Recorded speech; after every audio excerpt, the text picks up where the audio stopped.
Morning. If this is your first time joining my live, welcome.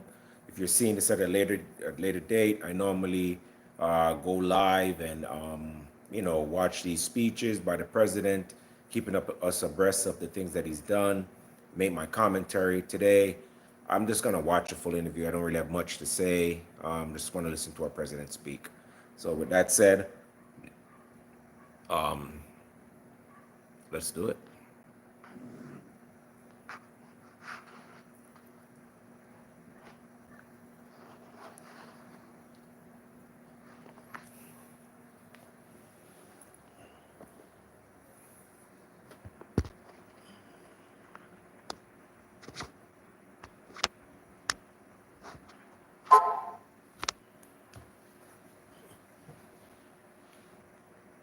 President Trump, welcome back to Meet the Press.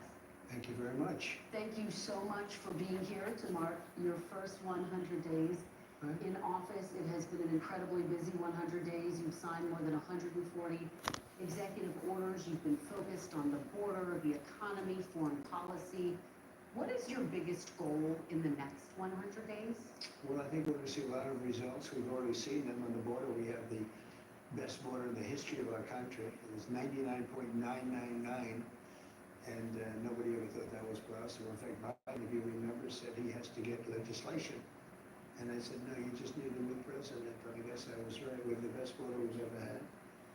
We're doing great on illegal immigration. We are being hit hard by judges that I think they're trying to take away the power of the presidency. I was elected in a massive landslide and a big vote. We won the swing states, we won the popular vote, we won the district votes by tremendous numbers. We won everything. And one of the primary reasons I was elected was to get people out of our country that were allowed. We have prisoners, we have murderers, we have terrorists in our country, we have people from mental institutions that are seriously insane. They all came in through Biden's open border policy, and I was elected to get them out and to seal the border, but to get them out. And we'll have judges, they're activist judges, they're saying, well, you don't have the right to take out murderers and people that you don't even want to talk about. These are really some really bad criminal people, and they're here illegally. So, they talk about your next question will be due process, but they talk about due process, but do you get due process when you're here illegally? We're going to talk about all of that. We are going to talk about deportation, but I want to start on the economy, sir, which obviously the biggest issue for voters. We got new numbers today, better than expected job numbers. Much better. At the same time, the economy shrank in the first quarter. You've been arguing all week that this is President Biden's economy. Is this now your economy, sir? I think certain aspects of it are. Costs are. I was able to get down the costs, but even that, it takes a while to get them down, but we got them down good. We lost $5 to $6 billion a day with Biden. 5 to 6 billion. And I've got that down to a great number right now in a record time. We're talking about 100 days. But just think of what that is. $5 billion a day we're losing on trade. And we were very tough with China, as you know. We put 145% tariff on. Nobody's ever heard of such a thing. And we've essentially cut off trade relationships by putting that much of a tariff on. And that's okay. We've gone cold turkey. That means that we're not losing. We lost $1 trillion to China. $1 trillion. That means we're not losing $1 trillion when we go cold turkey because we're not doing business with them right now. And they want to make a deal. They want to make a deal very badly. We'll see how that all turns out, but it's going to be a fair deal. But think of it, we're losing $1 trillion. And that was a big part of the $5 million a day. And I want to talk about China, but just staying on this idea of the economy. On the eve of your inauguration, the stock market spiked. You called it the Trump effect. It spiked because I was elected president. Well, it spiked because of anybody else. It spiked because they see what I'm going to do. They know what I'm going to do with the tariffs and everything else. And I think it's actually working out better than we anticipated. Did you see oil prices? Did you see gasoline is now below, in many cases, in many states, below $2 a gallon, 198, 199, 197? Well, my question, sir, is when the stock market spiked, you said this is the Trump effect. when the numbers weren't so good earlier this week, you said it's the Biden effect. Are you only taking ownership of the good numbers and not the bad numbers? I think he did a lot of very bad things, and despite some of the bad things, we're overcoming them. But he was bad on the border, he was bad on the economy, we had the worst inflation in the history of our country. Look, Biden gave us the worst inflation in the history of our country. People, didn't matter what they made because they were losing their shirt because of the costs. Now take a look at what happened. Oil is down, gasoline is down, groceries are down, eggs. You were the one that asked me. You asked me about eggs. It was the first week. I didn't even know anything about what we were talking about. Egg prices were so high you couldn't buy eggs. They didn't have any eggs. And they said Easter is going to be a disaster. Well, we had Easter at the White House, and we had thousands of eggs, and they were down 87%. Yeah, a lot of that, of course, spike is because of bird flu, but when does it become the Trump economy? Why do you say that? Well, tell me, We had the same bird flu as he had. when does it become the Trump I economy? don't understand. It partially is right. I don't understand why the president does interviews with this woman. Like, she can be a journalist when she's talking to Donald Trump, but when she's talking to Kamala and Joe, it's like she's a kindergarten teacher. You know what I mean? I don't understand why our president put up with stuff like this. Can you imagine President Putin being interviewed and disrespected like this? And I really mean this. I think the good parts are the Trump economy and the bad parts are the Biden economy, because he's done a terrible job. He did a terrible job on everything. From his auto pen, which I'm sure he knew nothing about some of the things he was supposedly signing, to immigration. You look at what happened with immigration, how bad it was. Think of it. We have murderers, 11,888 murderers, many of them murdered. President should explain that story more. She's And wrong. they're in our She country. knows Now, what we've it is. gotten a lot of them out, and we know who many of them are, and we're on the hunt. But why would anybody do that? Why would anybody, who could do such a thing, would it allow hundreds of thousands and even millions of people into our country who are criminals and murderers at the highest level? Who would do But this? sir, you acknowledge when you announced your tariffs, for example, the stock market dropped, it's been volatile, it has Well, since gone up. it is, Do but you now take it's going up. responsibility Look at for that? today. Yeah, do you take responsibility when it drops? Ultimately, I take responsibility for everything, but I've only just been here for a little more than 3 months. But the stock market, look at what's happened in the last short period of time. Didn't it have 9 or 10 days in a row, or 11 days where it's gone up? And the tariffs have just started kicking in. And we're doing really well psychologically. I mean, the fake news was giving me such press on the tariffs.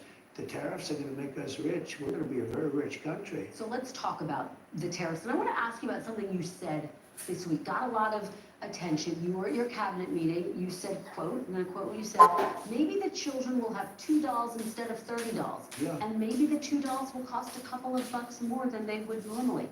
Are you saying that your tariffs will cause some prices to go up? No, I think the tariffs are going to be great for us because it's going to make us rich. But you said some dollars are going to cost more. Isn't that an acknowledgement that some prices will go up? I don't think a beautiful baby girl that's 11 years old needs to have $30. I think they can have $3 or $4 because what we were doing with China was just unbelievable. We had a trade deficit of hundreds of billions of dollars with China.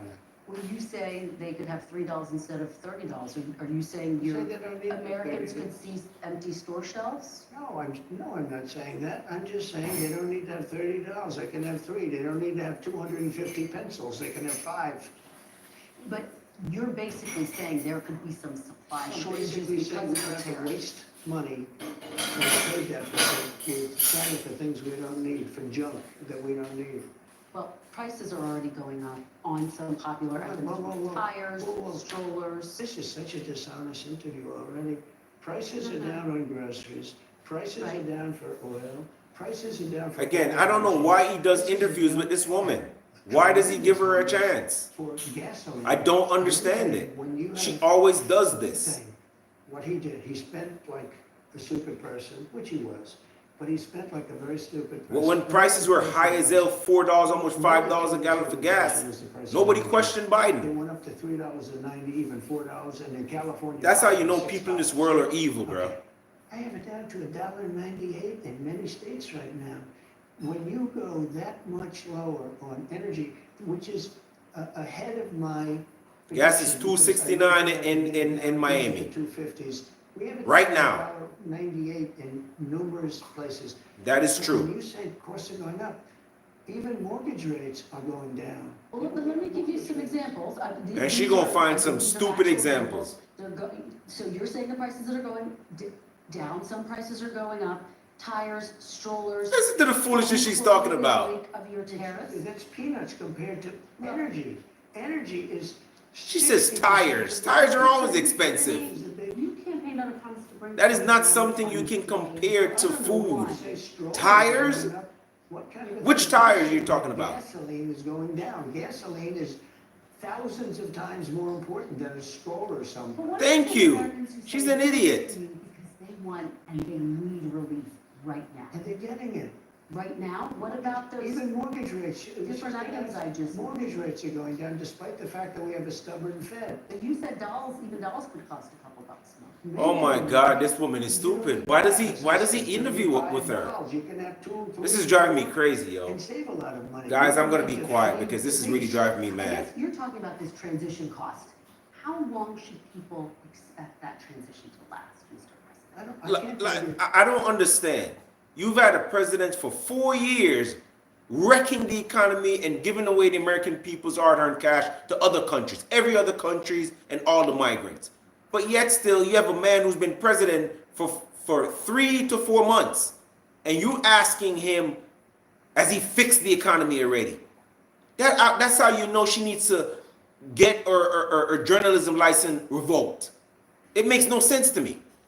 I can tell you that. And I don't understand why the president interviews with her. She's a moron. More than 5. I would have cussed her out a long time ago. Dollars a day. And you can tell that he wants to. $5 a day. You don't talk about that. And right now, we're going to be at a point very soon where we're making money every day. Look, How soon? we were losing hundreds of billions of dollars with China. Now we're essentially not doing business with China.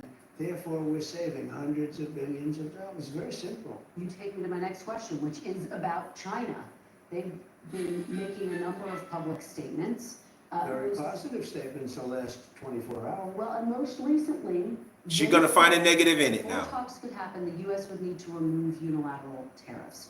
Would you consider dropping the tariffs to get China to the negotiating table? No. First of all, Let them bend under it. This is the democratic way.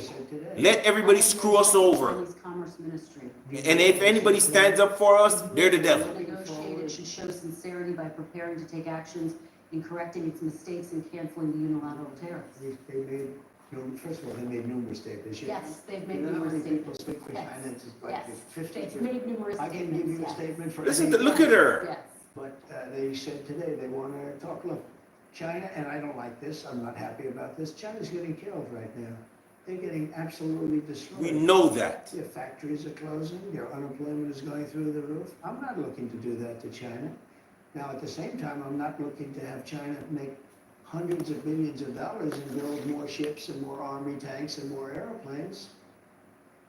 So you're not, just to be very clear, you're not dropping the tariffs against China to get them to the negotiating table. Those Why- tariffs are staying on. Why would I do Would that? you lower them? Absolutely. Like, why would you like propensate for that? This is exactly why he did it. They've been robbing us for years. And it's working. We're putting the pressure on them so we can get an even table. And here she is, like she's lobbying for us to drop the tariff to get them back into the deal. It doesn't work like that. And that's why I'm so sorry. I don't want to sound sexist, guys. That's why you can't have a woman as president, bro. At some point, I'm going to lower them because otherwise you can never do business with them. And they want to do business very much. Look, their economy is really doing badly. Their economy is collapsing. So small businesses say they. He's not going to run for president again. I mean, the media is going to say he's going to run for president and then he wants to run for president, but he's not. He doesn't want to. For small businesses? Why do you always mention that, you pick up a couple of little businesses? What about the car business? They're going to make a fortune because of the tariffs. Do you know that the union, the head of the union, who was no fan of mine, Fane, Sean Fain, I guess his name is, right? He didn't endorse me. The Teamsters did, a lot of people did, a lot of unions did, but he didn't, he couldn't stand me. Now he's saying, wow, what Trump's done for the automobile, I can't believe it. I assume he's gonna probably. Nah, President, she's not gonna bring that up. She's gonna bring up stupid Biden stuff. He can't believe it's happened. He said, we've been waiting 40 years for somebody to do what Trump is doing. So why don't you mention the big car industry instead of mentioning somebody that's doing strollers? Well, I'm just asking about small businesses. Listen to her. Oh my God, I hate this woman. I truly hate her, bro. I definitely don't understand why the president goes back and interview with her. And I guess, you know, he's a nice guy, but half the people, the way how they speak to him, like, I'm sorry, the asshole part of me would have gotten them fired if I was the president. And that's a good reason why I am not the president. You know what I mean? Because like every interview she's done with the president, this is how she comes. And it's so obvious that when they do interviews with Joe Biden, they don't give him any crap. Like the president said, like President Trump says, they give him all these softball questions, these ice cream questions, these stupid, oh, what kind of ice cream did you have today, Mr. President? But yet still when they come to Trump and he says, okay, this is improving, that's improving, they bring up the stupid shit about strollers and dolls. Like, who spoke about strollers and dolls in the past 4 years? Nobody. When she bring it, oh. Are these tariffs permanent, Mr. President? Did he say they were going to be permanent? One of the things that is going to bring and has brought, so I think we probably have close to $9 trillion of investments coming into this country. If you look at other presidents, there's never been anything. Nah, she won't talk about that, Mr. President. She won't. Because she's one of these woke people. I bet you she got somebody that's transgender or gay in her family. So we had to beat that down. But, so let's say in 2 months. So in just a short period of time, a matter of a couple of months, we have the largest number ever in history invested in the United States and committed. We have between guaranteed spoken for and people that are going to make a decision and announce it pretty soon, close to $9 trillion. We've never had anything close. Now, that's Apple building $500 billion worth of plants. They always built their plants in China. Now they're building their plants over here. And that's the biggest computer company, the biggest chip company in the world. You know, the chip company from Taiwan, which is the biggest in the world, is committed for $500 billion. Another one's committed for $300 billion. We have companies, nobody's ever seen anything like it. And let me tell you the other thing, very importantly, automobile companies, plant after plant after plant, Toyota, Honda, Ford, General Motors, Stellantis. I mean, nobody's ever seen anything like it. And I don't like this, but it happens to be. They're stopping work in Mexico and they're stopping work in Canada and they're all moving here. This is important, though. You're not taking the possibility that these tariffs could be permanent off the table. Some of them. Oh, I wouldn't do that because if somebody thought they were going to come off the table, why would they build in the United States? Let me ask you You about. understand that, right? Yeah, no, I mean, that's why I'm asking, because there's a lot of, I think, uncertainty for CEOs, for business owners. They want to know, See, I are don't think these there is tariffs uncertainty. permanent? I think there's only uncertainty in the fake news.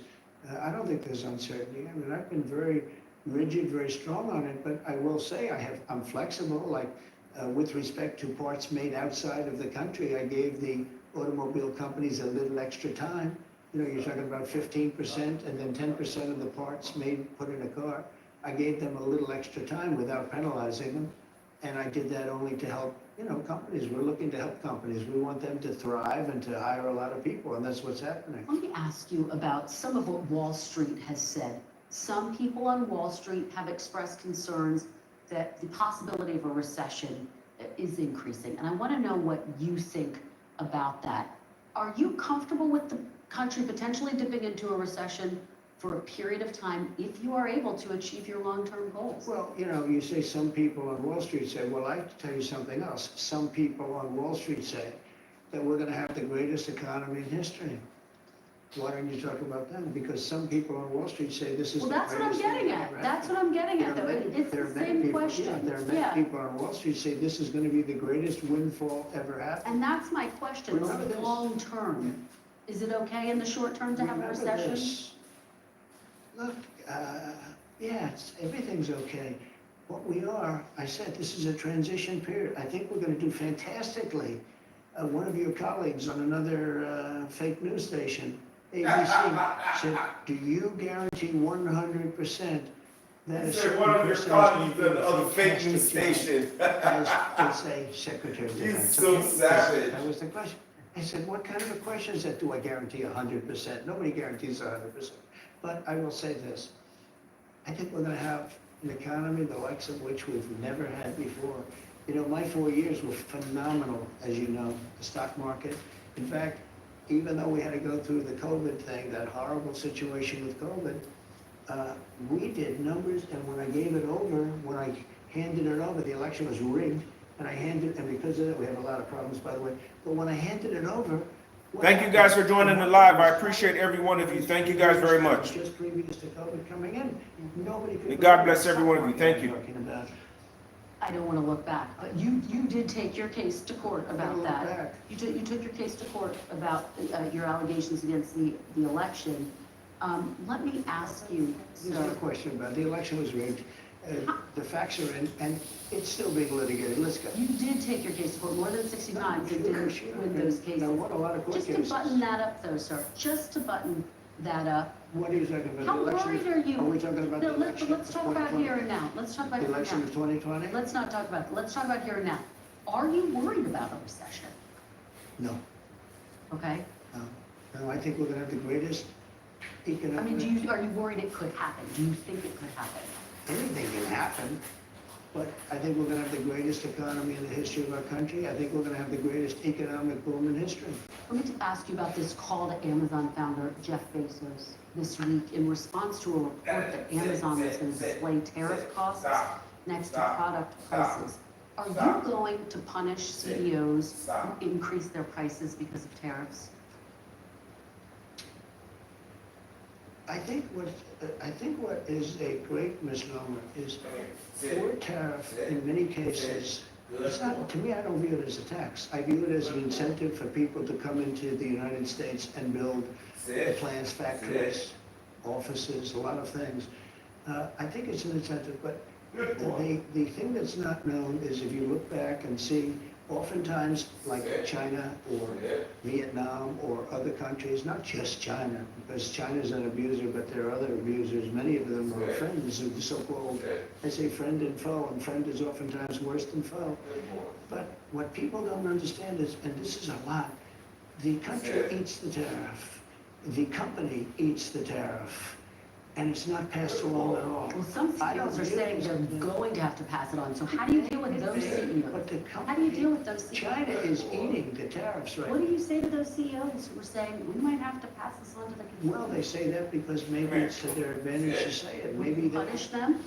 No, because you know what? I want them to build plants in the United States. That way they don't have any tariffs. See, tariffs will, and not only will, look at what's happened. In 2 months, we're close to $9 trillion of investment. We've never been anywhere near that. What did you say to Jeff Bezos? He's just a very nice guy. We have a relationship. I asked him about it. He said, well, I don't want to do that. And he took it off immediately. So he changed course. And will you take that same tactic with other CEOs if you I'll feel always like call people if I disagree with them. you'll... If I think that somebody's doing something that's incorrect, wrong, or maybe hurtful to the country, I'll call, absolutely. Wouldn't he want me to call? Biden wouldn't call because he didn't know what was happening, but I do. Takes me to my next question. Today's strong jobs report likely means, not clear, but likely means the Fed is less likely to lower interest rates. Well, he should lower them, and at some point he will. He'd rather not because he's not a fan of mine, not, just doesn't like me because I think he's a total stiff. And, it's just one of those things. He should lower them. And I wish the people that are on that board would get him to lower because we are at a perfect time. It's already late, but he should lower interest rates. Do you rule out remove it. Fed Chair Jerome Powell I'm not, I get to change it very quickly anyway, yes, in a very short period of time. in 2026. You're not going to remove, you don't have plans to remove him before 2026 No, when his time's up? That was a total, Come here. why would I do that? I get to replace the Sit. person in another short period of time. Okay. This Good boy. week, you reshuffled your national Good security boys. team. Oh. You moved National Security Advisor Mike Waltz to UN ambassador. Just to remind our viewers, Waltz, of course, started that unsecured text chain where sensitive information was shared. Mr. President, was that move a punishment? No, I just think he'll do a nice job in the new position. Marco's doing an outstanding job. Now, Marco's very busy doing other things, so he's not going to keep it long term. We're going to put somebody else in. But I think Mike was, as you know, he's a fine guy, and I think he'll do a very good job. Knows the countries, knows leadership, and I think he'll do a very good job at the United Nations. And in the meantime, Marco's really doing something special, and it's going to work out very well. We're hearing some potential names. Stephen Miller's name, one of your longtime, most loyal aides. His name has been talked about as a potential national security advisor. Is he someone you're looking Well, at? I'd love to have Stephen there, but that would be a downgrade. Stephen is much higher in the totem pole than that, in my opinion. Can you tell us who the front runner is right I have now? a lot of people that want it. I will tell you, I have everybody calling. Everybody wants to be a part of this administration. So at some point we'll, probably do that. There's a theory, Henry Kissinger did both. There's a theory that you don't need two people, but I think I have some really great people that could do a good job. So Secretary Rubio could continue to have both jobs He indefinitely? could, yeah, he could, but I think he even would like to probably see, because it is a little bit different. But in the meantime, he'll handle it, and I think Mike, if that goes forward, that he still has to get approved. But I think Mike will do a very good job at the United Nations. Defense Secretary Pete Hegseth obviously also on that unsecured text chain. He was sharing sensitive information. Are you looking for a new Secretary of Defense? Mr. No, President? not even a little bit, no. Pete's gonna be great. His job is safe right now? Doing a fantastic job against the Houthis, who let young ships up and watching them sink in the ocean. We're hitting them very well. No, he's doing a very good job. His job is safe right now? Totally safe. Okay, let's talk about the border. Let's talk about deportations. Border crossings are at their lowest level ever recorded. Is the Is border, that good? is the border now secure? Yeah, it's really secure. It's Isn't that absolutely good that when you secure. say that, doesn't it just sound good? After being abused for years by an incompetent president that allowed people to pour through an open border, criminals from all over the world, murderers and insane people from mental institutions and insane asylums. Isn't it a beautiful thing when you say it's the most secure it's ever been in the history of our country? Isn't that a nice statement? Well, I'm curious to know what it means. You declared a national emergency on the southern border. The order is still in place, By the way, even though that's you're saying. exactly what you said. Yeah. It means we have the most secure border we've ever had. Well, and I guess the question Our becomes, when will you know that the emergency is over? Are you planning to lift it at some point? Is it necessary? Yo, Because obviously this the woman military is involved. so Don't you evil, think man. That emergency order. She can't even say, you know what, Mr. President, it does sound good to say our border is secure. She plays it down and then she moves. I don't know why he gives her this interview. I don't get it. It's all part of the same thing, though. The big emergency right now is that we have thousands of people that we want to take out. But she doesn't know that she discredits herself when she does this. Some of them you appointed, sir, That's including all right. 3 on the Supreme You know, Court. they change. I mean, it's unbelievable. It's unbelievable how that happens, but they do change. Just to button this up though, are you planning to lift that emergency order anytime soon? No. Now that the border's We secure? have an emergency. We have a Why would you lift it? Overall, it's an overall. The man has been president for 3 months. Why would you lift it? Oh my God, this lady's asinine, man. It's like, If we had to have a you think common sense is common, but it's not. Every single person, we have millions of people. Common sense is not common at all. Especially in the highest places of government, they're Let's talk idiots. about I'm this, convinced because, idiots obviously run your with lives. The Supreme Court, in a 9-0 decision, the Supreme Court directed your administration to facilitate the return. You've talked about this in the past of Kilmar Abrego Garcia from a prison in El Salvador, whose deportation your administration called an administrative error. So she's You said talking in this about interview you could a bring known him back. MS-13 gang member? Undefined That's the question she's asking. I'm relying on the Attorney General of the United States, Pam Bondi, who's very capable, doing a great job, because I'm not involved in the legality or the illegality. I have lawyers to do that, and that's why I have a great DOJ. We have a great one. We had a very corrupt one before. Now we have a great one. And they're not viewing the decision the way you said it. They don't view it that way at all. They think it's a totally different decision. Well, you say you have the power to bring him back, though. Your Attorney General says, quote, "That's up to El Salvador." Just to put a fine point on this, do you have the power to bring Abrego Garcia back as the Supreme Court? Well, I have the power to ask for him to come back if I'm instructed by the Attorney General that it's legal to do so. But the decision as to whether or not he should come back will be the head of El Salvador. Is a very capable. He should not come back. We all know that. And your Attorney General has said it, the issues with that word facilitate. Will you seek clarification from the Supreme Court? Do you need to go back to the Supreme We Court? may do that. I was asking about that. We may do that. There are some people that say, bring him back, put him in trial, and you get him out right away, because you see what happened just this morning. Tapes came out, horrible tapes from his wife. You don't get much worse than that. You don't get, I mean, he seems certainly like a very dangerous, very bad person, but even the wife, who was so afraid, she was afraid to talk, and all of a sudden tapes got released this morning that were devastating to him. And this is the point, sir, about due process. The Constitution says every person, citizens and non-citizens, deserve due process. Get the hell outta Why here. not push to have him come back, present all of that evidence in court, let a judge decide? Well, I'll leave that to the lawyers, and I'll leave that to the Attorney General of the United States, But do you because agree? you have to understand, I'm dealing with Russia and Ukraine. I'm And dealing we're going to with, talk about that. I'm dealing with Iran. I'm dealing with Rwanda and the Congo. We're fighting, and we're trying to get that one straightened out, and I think we have done that. Did a great job. Nobody even talks about it, but I think we're close to doing that. They're looking like they're going to maybe make a peace deal, which would be good. But I'm dealing with a lot of different things. I don't know much about this gentleman other than I hear he's an absolute not good person.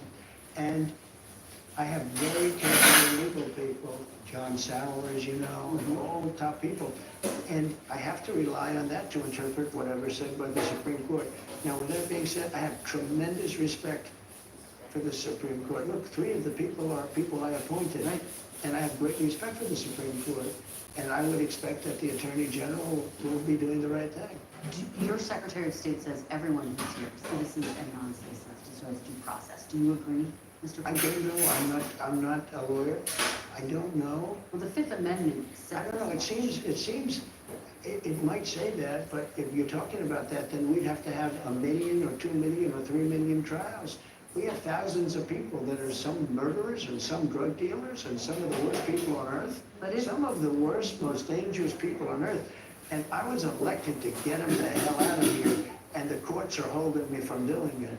But even given those numbers that you're talking about, don't you need to uphold the Constitution of the United States as I president? don't know.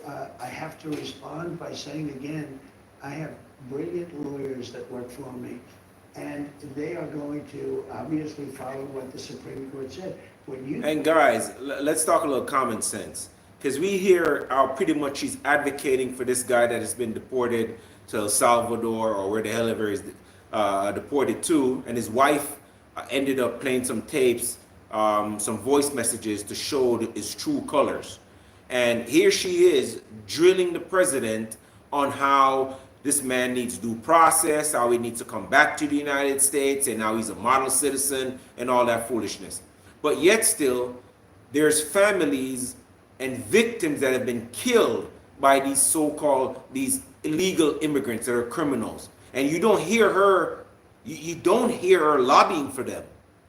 This is the type of people that the Democratic Party represents. This kind of mindset where you fight for the innocent, you fight for the good of your country, and then they come at you to make you feel as though you're doing something wrong. And that's what President Trump means when he talks about common sense politics and common sense reasoning. When I was a kid, I used to think that everybody that's older than you, that has a certain degree, that is in a certain position, they're supposed to be way smarter than you. Like if you had that position, you could have. You have to be the smartest person in the world. But as I've gotten older and seen politics in this country and seeing how people reason, and I'm from Jamaica, and we have a British system, and we're learned to think logically about a lot of things, okay? And I just don't understand where is the common sense? You have an opportunity to interview the most powerful man in the world. And then this is what you're drilling the man on. She's been going on for about 8 to 10 minutes now, drilling the man about, cribs, strollers, dolls, these stupid questions she's asking, man. When there's more pressing issues going on in our country, right? She's talking about, why is it the price has gone down? The man has been president for 3 months. And nobody was pressing Joe Biden when gas prices were $4 to $5, $6 in California if you want to get freaky. Okay? When all of you guys were paying $4 every single day for the past 3 years, nobody was pressing Biden like that. Year after year after year. And 3 months into the man's presidency, this is how she's drilling the president. I'm not saying she should throw the man softball questions. Nobody should get softball questions. If you're in the public eye, you're a politician, you should come prepared to bat at 500 or higher. You should come prepared to explain to the American people and tell us what you're doing, good or bad. That's what I have in my head as a politician. That's what I have them supposed to be doing. Not coming up here drilling the president about the price of strollers and why are eggs still going down. Things have gone down. I live in Miami, Florida, where it's one of the most expensive places in the world to live. I know what I'm talking about. Gas is $2.75, $2.79. I'm so sorry. $2.79. The gas has never been $2.79 in the past 4 years. I'm like, I have to fill up my tank. And it is slowly going down. You can't undo what has been done for the past 4 years and 3 months. You can't come and say, okay, then why is this not done? Why is that not done? Why is this not done? How come you haven't done this? Listen, things take time. Money that has been promised, land has to be acquired to build those things. So even if a multi-billionaire, trillionaire from Japan comes in and say, yes, I'm going to commit, $50 billion to the economy. He has to get land. He has to get approval. He has to get the plant. He has to get engineers. He has to put out ads to get people to come work. He has to get infrastructure, diagrams. There's so much thing that goes into building one thing. Months. Think about where you live and that point in time when you used to see continuous traffic, construction going on. I live in Miami, and for maybe a 10-year stretch, there used to be traffic on this one stretch of area in Miami where there's always construction on the road, and it would back up traffic for miles. And that's just road construction that you think can just be done like this at nighttime when people are sleeping. Imagine you're putting up factories, like factories that produce. To me, I just don't get it. Why would you come on national television, you interview this man, and you ask him the dumbest questions you can ask? Like when you're going for your medical degree or your nursing degree or whatever degree you go for, does it happen in 2 months? Unless you're doing like some quick rinky-dink program? No, it don't. It takes 3 years to get a nursing degree, and you have to come in with prereqs that you have already had before. To become a doctor, there's no fast-track 2-year program. You have to spend time, do your residency, go to hospital, walk by, spend $1 million on your education and get paid $60,000 for 6 years before you reach the pinnacle of your profession. It's common sense. Why would you come on national TV and ask the president, hey, Mr. President, it's been 3 months. Why is everything that you said you were going to do not done yet? But nobody asked a dumbass Joe Biden anything when he was doing nothing at all. And when Kamala Harris was cackling and giggling and giving away $1.5 billion of our Democratic-run money to all these woke people, these transgender, these gay podcasts, and talking crap about Christ and God and all that stuff, nobody questioned her. Nobody told her don't drag the name of Jesus Christ though. Nobody said that. But someone who comes representing God, representing Jesus Christ, representing our country, our democracy, our freedom, our security, your family, your kids, future. Somebody come bearing those gifts. You chastise them. It's the same thing. I'm not comparing this man to Christ, but when Christ came and was given the good news, I was saying, listen, repent from all your sins and do all this stuff before you see the kingdom of heaven. They crucified the man and say, oh, he's a false witness. I just don't get, I wouldn't even sit down for the rest of the time with this woman. I would slam her. And I can see that the president is trying to remain as calm as possible. And I'm pretty sure they're telling Mr. President, just do the interview. Don't come off as, and you can tell. If you're smart, you can tell. Because normally he would have gone off on this bitch already. And you know he has a sassy mouth. He would have gone off on her already. You can tell he's doing it because he's the president and he has a responsibility to speak to the American people. And whatever platform he can get to do it, he's going to do it. You know what I mean? And you can tell she's just trying him the whole time. And I don't care what questions you ask, but ask sensible questions. Ask questions the American people want to hear. Don't ask him, oh, well, but the good things you're responsible for and the bad thing you're responsible. Yes, he's saying all the good things that I'm doing, that I'm telling you, yes, I helped to put that forward. And all the crap that has been done before is from Joe Biden. And we all know that. When we were in a depression a year ago, and everybody was like, is this a depression? Is this not a depression? We all knew what it was. When your asses were paying $12 for 6 eggs. We all knew that was a depression, and nobody said it because they didn't want to hurt poor Joe's feeling. But yet still, she's talking about, oh, do you think we might be? What depression? Which depression have you ever seen where gas is $2.79? When? The depression of 2009, when gas was $5 a gallon and house prices tanked? Get the hell out of here, man.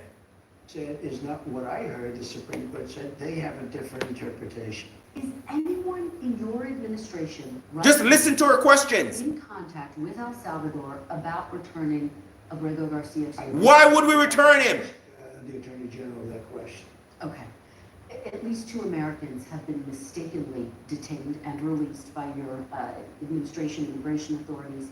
Mr. President, should lawful residents of this country start carrying paperwork with them when they leave their homes? Another stupid ass question. What you're not saying is that many people have been killed, maimed, badly hurt by illegal. And she's not reporting that. She's just reporting about stupid shit, immigrant shit, immigrant rights. And they're hurting our people. But not the rights of the people who lost their lives to these immigrants. We need honest media, and we need walls. We need to have borders. And by the way, I built a lot of walls, and if we didn't do that, we wouldn't be able to have those. What the president should tell her that, let's bring back Mr. Garcia from El Salvador, and she can put him up in her house with her husband and her kids. That's what he should tell her. You know, we would not be able to have the kind of numbers if I wasn't successful in building hundreds of miles of wall. Very quickly, sir. The last time you and I spoke in December, and it was a tragedy. You said that you would consider working on getting dreamers legal status. Dreamers, of course, those who were brought here illegally as children. Where do those efforts stand? Is that a priority for you? Well, it's not a priority. No, it's not. Common sense, it isn't. They don't want to talk about it because I guess they like it as a political issue, but they're not. Why would bringing immigrants a priority for the president? Still want to have many. He has legals here, his own citizens to prioritize. Stupid questions. Dreamers a priority? Well, you need for that, you would need to have support from Democrats, and we have no support from the Democrats. Have you had any discussions about dreamers? Yeah, we've had discussions. We would do something. I'd love to put in beautiful immigration for everybody, but the Democrats care about themselves. They don't care about no one What they do else. is knock out a tax bill, trying to get approved right now, the biggest tax cut in the history of our country. And if it doesn't get approved, it's a 68% tax increase, and that's what the Democrats want. They want a 68% tax increase. It's rather incredible. And I do want to talk to you about your legislation, but let's talk about DOJ very quickly.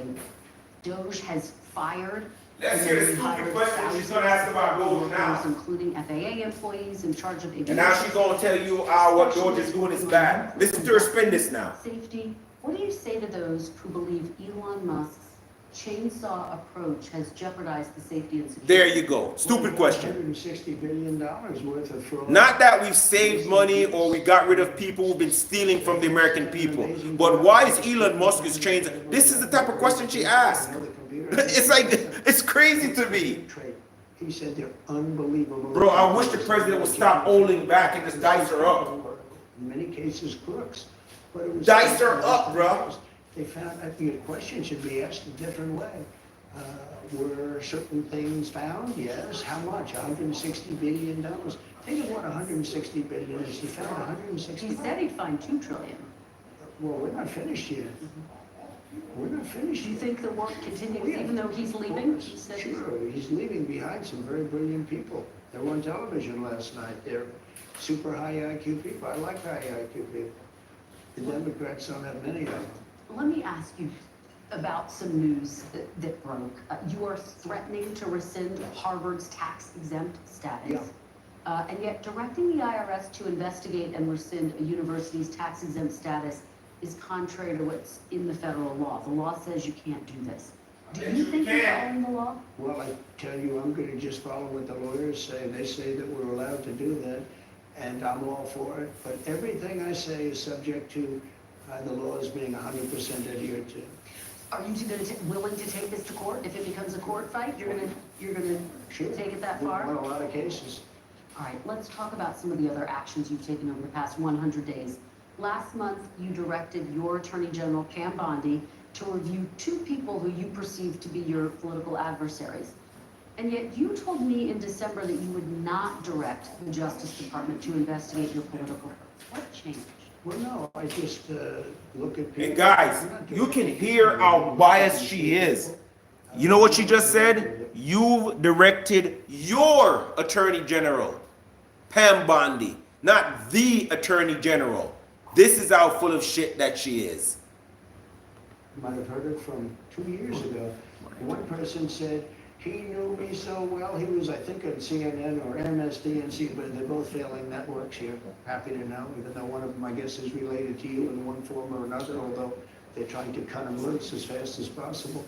But it was well known that this one person, it was almost like he was my brother. I don't even know who he is. Maybe he was there. Maybe he was in the Oval Office a few times as a surrogate for, you know, somebody in some form of government, along with 25 other people that sat in the back of the room or stood in the back of the room. I have no idea who this guy is. And he's out there, and then he did a book called Anonymous. I think that's really subversion. I think it's spying, it's something really bad. But you passed And an I think executive it's- order calling for I the think Attorney he's General been to looked at investigate that. for a long time. And the other one said that the election was so wonderful, it was such a, well, it turned out it wasn't a wonderful election, it was a corrupt election. Well, let me ask it this way, sir, because when we talked in December, I asked you, what is your message to people who didn't vote for you? Let me remind you of what you said. You said, I love you, and we're going to all work together. How does pursuing your political foes help you? Did I really say I love You you? really did. That's a direct quote. Yeah, I'm sure you're right, but I'd like to I see. promise I'll show it to you. I'll show you the tape. Look, How does that help to I unify want to the treat country? people fairly, whether they voted for me or not. I want to have a unified country. It's very hard because the media is so fake, including, I like even the way you ask questions. Every question is asked in a negative vein. There's a toy company that took a toddler's, whatever, but you don't talk about the fact that gasoline is down at numbers that nobody believes possible. You know why they're down, by the way? Drill, baby, drill. We're drilling like crazy right now.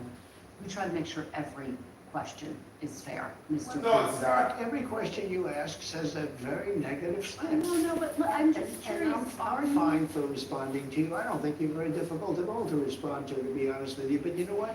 You should ask some positive things like, sir, it's amazing what you've done with gasoline. Because you know what? Gasoline's big business. A stroller is not big business. To this question, Mr. President, you said you wanted to unify the country. Does going after political foes undercut that goal? No, not at honest people. Okay. I think you have to do that. We want honest people in this Let country. me ask you big picture. People who have lived in countries like the Philippines, Hungary, Russia, they look at some of your actions going after civil service, going after universities, law firms, the media. They say it's out of an authoritarian playbook. What do you say to those who believe you are taking the country down an authoritarian path? Well, there you go again. Why don't you ask it a different way? Many people wanted to come into our country. Many people love Trump. I won the election. They didn't win the election. I got a lot more votes than they did. I won the popular vote. I won all 7 swing states by a lot. A lot of people were surprised. I said, I think you could win 4, maybe 5. No, I won all 7, and I won by a lot. And I won, actually, I think there was a lot of hanky-panky going on, but it was too big to rig. That's the good news. It's too big to rig.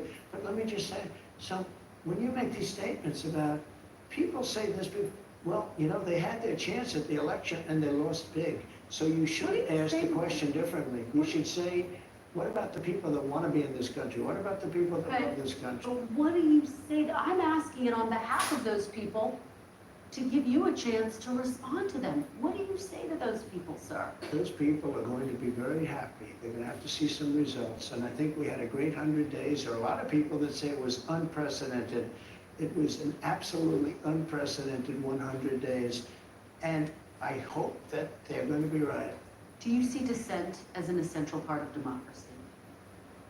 It's a part of democracy. It is. You're Is always it going an to have important dissent. part of democracy? Yeah, you're always going to have, Kristen, you're always going to have dissent. There's nothing you're going to do about that. Am I going to get 100% unified? It would be a strange place. I can't even imagine it where 100%. Look, you have people that are good people. They're very smart people. And they honestly believe we should have open borders and the entire world should be allowed to pour into our country. I think it's a 95-5 issue, but they believe it. They're not even bad people. Some of them are bad. You have people that honestly believe that men should be allowed to play in women's sports. Some of these people, I don't know any. I haven't been able to find any, but they exist. They say it's an 80-20 issue. I don't believe that. I think it's a 97-3 issue. Do you think people should have the right to criticize you without fear of reprisal? Absolutely, yeah.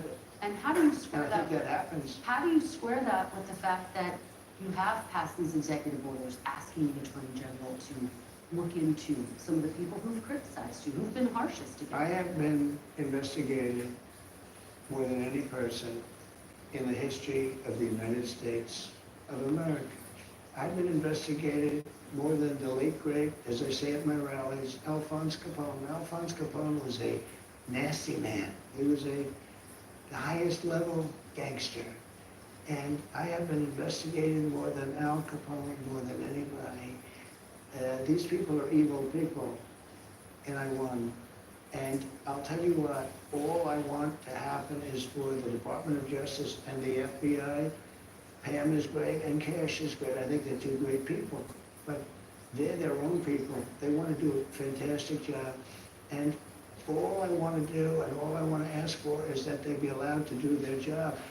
I'm not telling them to do anything, and I believe I have the right to do it. I'm, in theory, the top law enforcement officer as the president. We went over this once before, and it turned out I was right.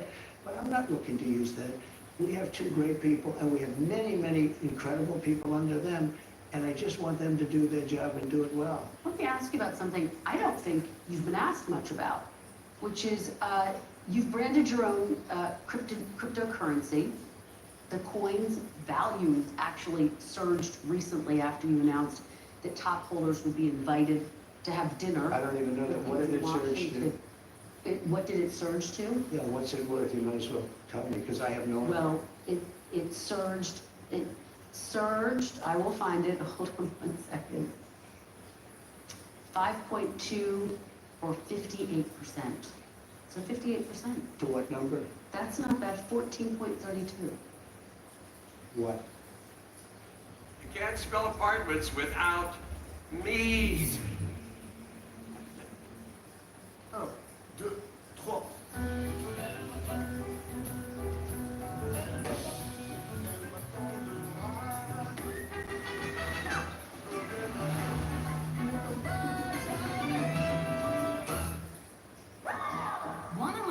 15 to 20% of your weight in a year? Try Rose Insurance Checker to see if you're covered for GLP-1s for free. No paperwork, no waiting on hold. Just submit your insurance card and we'll take care of the rest. Join the over 100,000 members who've trusted Roe to check their coverage and start losing weight sooner. Go to roe.co/insurance for your free insurance check.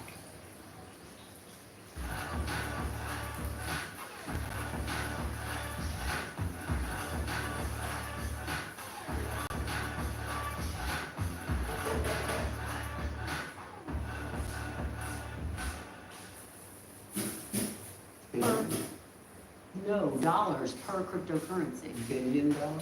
No. What's the number? I mean, what is the amount? The meme coin's value hit a peak of 75.35 on January 19th. So that doesn't mean And anything. that's before your inauguration, and then it surged. I'm in favor of crypto. Okay, let me just ask you, what do you say to those who argue that when they hear that, they worry you're profiting from the I'm presidency? not profiting from anything. all I'm doing is, I started this long before the election. I want crypto. I think crypto is important because if we don't do it, China's going to. And it's new. It's very popular. It's very hot. If you look at the market, when the market went down, that stayed much stronger than other aspects of the market. But I want crypto because a lot of people, millions of people want it. I don't know if you know that Biden went after it violently, and then before the election, he changed his tune entirely. His head of the SEC, everybody changed their tune. You know why? Because there were hundreds of millions of people that are participating in crypto, and they wanted to get their votes. So you're not profiting off of the cryptocurrency? I haven't even looked. Has your But family? I'll tell you what, look, if I own stock in something, and I do a good job, and the stock market goes up, I guess I'm profiting. But who really profits is somebody like Nancy Pelosi, who uses inside information. She worked for $175,000 a year, and that's at the high end, and she's worth $150, $200 million. Okay? You ought to look at Nancy Pelosi, and you ought to look at some of these politicians that are stone cold crooks. I was very wealthy when I came in. Being president, I probably cost me money if you really look. In fact, I do something that no other president has done. They think maybe George Washington has done. I contribute my entire salary to the government, back to the government. So you contribute anything you earn from crypto back to the government? If that I happens? never thought of that. I mean, should I contribute all of my real estate that I've owned for many years if it goes up a little bit because I'm president and doing a good job? I don't think so. Okay. But I've done something that surprisingly, they say nobody else has done, no other president has done. And it's a substantial salary. It's like $500,000 a year or $550,000 a year, 4 years, a couple of $1 million. I gave it to the government last time. I never got a story saying I gave it. Nobody cared if I gave it. I guarantee if I didn't give it, there'd be a big story. But no other president, they say, with the possible exception of George Washington, and they haven't been able to find those records. And we've had wealthy presidents before, but no other president has contributed salary. And they told me before this that you will probably be asking me whether or not I'm going to contribute my salary again. But you haven't asked that. Are you going to? Yes. You are? Okay. Yes, I am. Okay. Well, I appreciate you just made news there. Let's talk about foreign policy, sir. You just signed a minerals deal with Ukraine. It's a sign, it seems, that the United States is invested in Ukraine's future. The Secretary of State told me this is a very critical week. Are you any closer to reaching a peace agreement between I hope Ukraine so. and Russia? I hope so. How would you I do believe we're closer with one party and maybe not as close with the other, but we'll have to see. I'd like to not say which one we're closer to, but we did do a deal for the American people that was good. We were able to get rare earth. The Europeans are getting paid back. They have a loan. We didn't. Biden just gave them $350 billion. He has no idea where the money is, what happened. And at least we'll, in one form or another, get our, I don't feel so foolish. And remember this is Biden's war. This was a war that was never going to happen if I were president. This is a horrible, horrible war. And I get to see shots of soldiers through satellite that are just so terrible. 5,000 soldiers are being, look, 5,000 soldiers a week on average are dying. They're not American soldiers, but I want to solve the problem. They're Russian soldiers and they're Ukrainian soldiers. And if I can save 5,000 souls, I just love doing it. How long do you give both countries before you're going to walk away? Will there be a time when I will say, okay, keep going, keep being stupid? When does that come? Uh, Are you close to it? Sometimes I get close to it and then positive things happen, okay? So I hope it gets done. Like, guys, Your close ally, Senator Guys. Lindsey Graham, has you guys heard that question she just asked. Are you close to just letting them just fight? The man just said to her, listen, there's 5,000 soldiers dying in the Ukrainian-Russian war.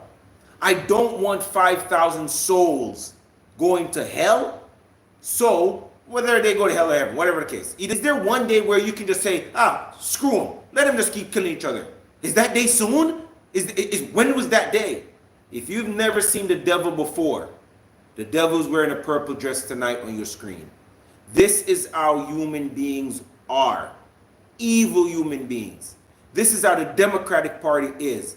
They would be okay just sending billions of dollars to continue that war instead of trying to come to some kind of diplomatic end to the war.